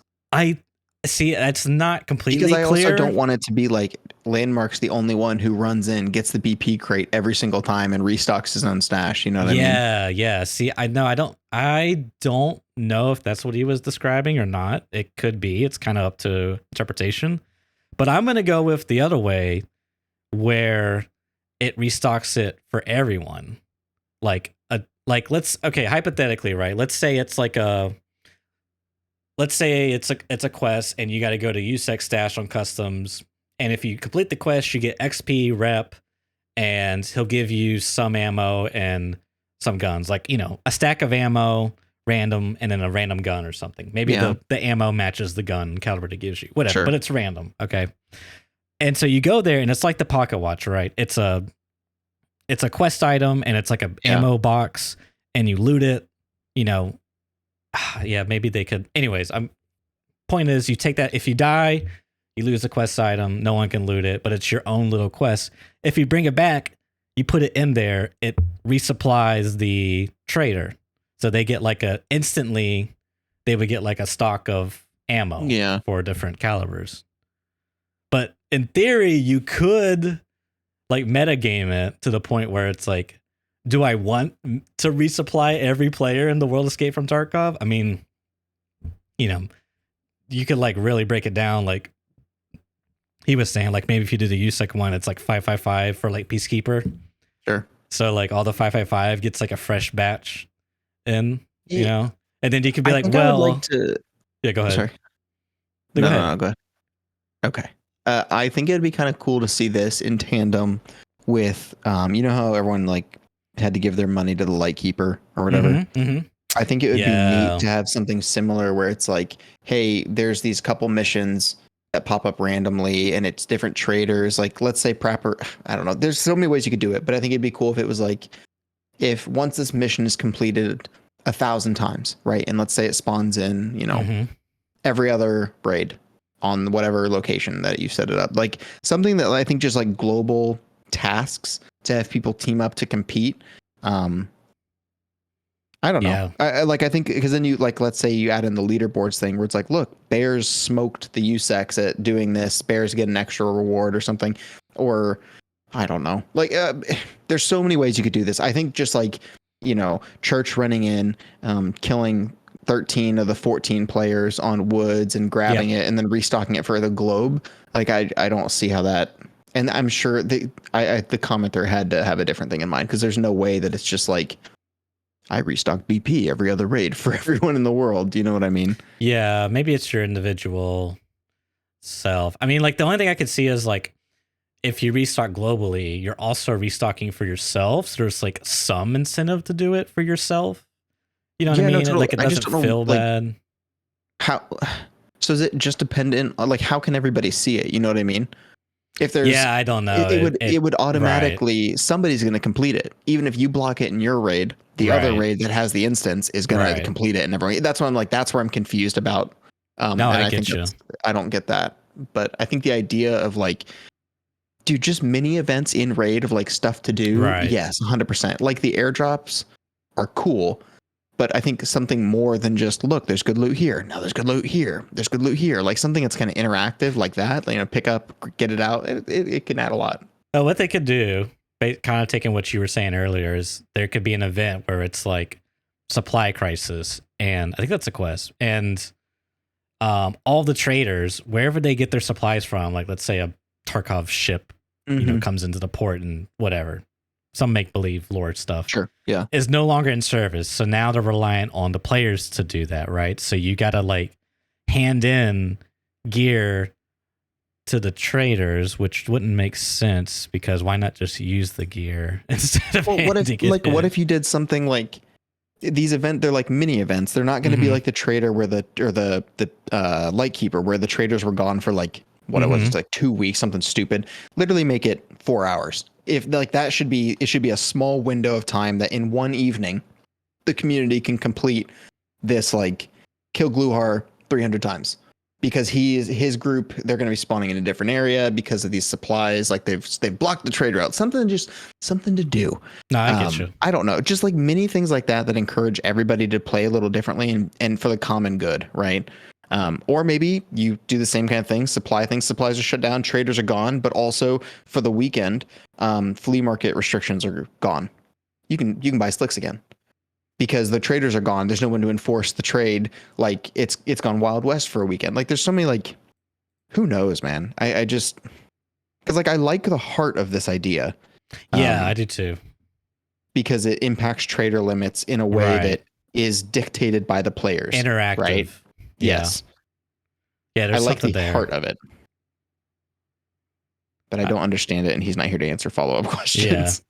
I think possibly if you find the right balance, it would make sense to like do the thing to resupply the traders if the reward you were getting for doing a thing was, offset the fact that everyone was getting more availability to buy stuff. You know what I mean? Right.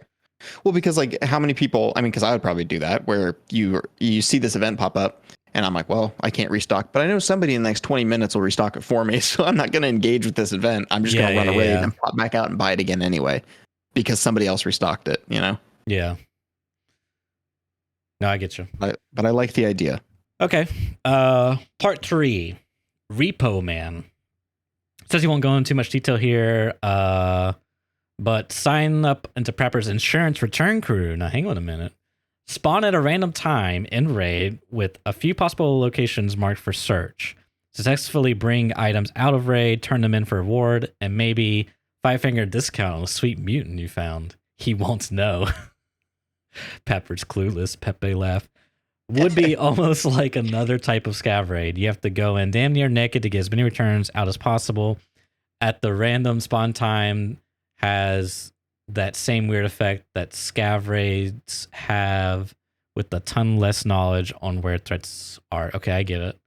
What happens if you run into another guy running for the same kit? Is he alone? Need to bring backup? So many possibilities. Probably not realistic, but one can dream, right?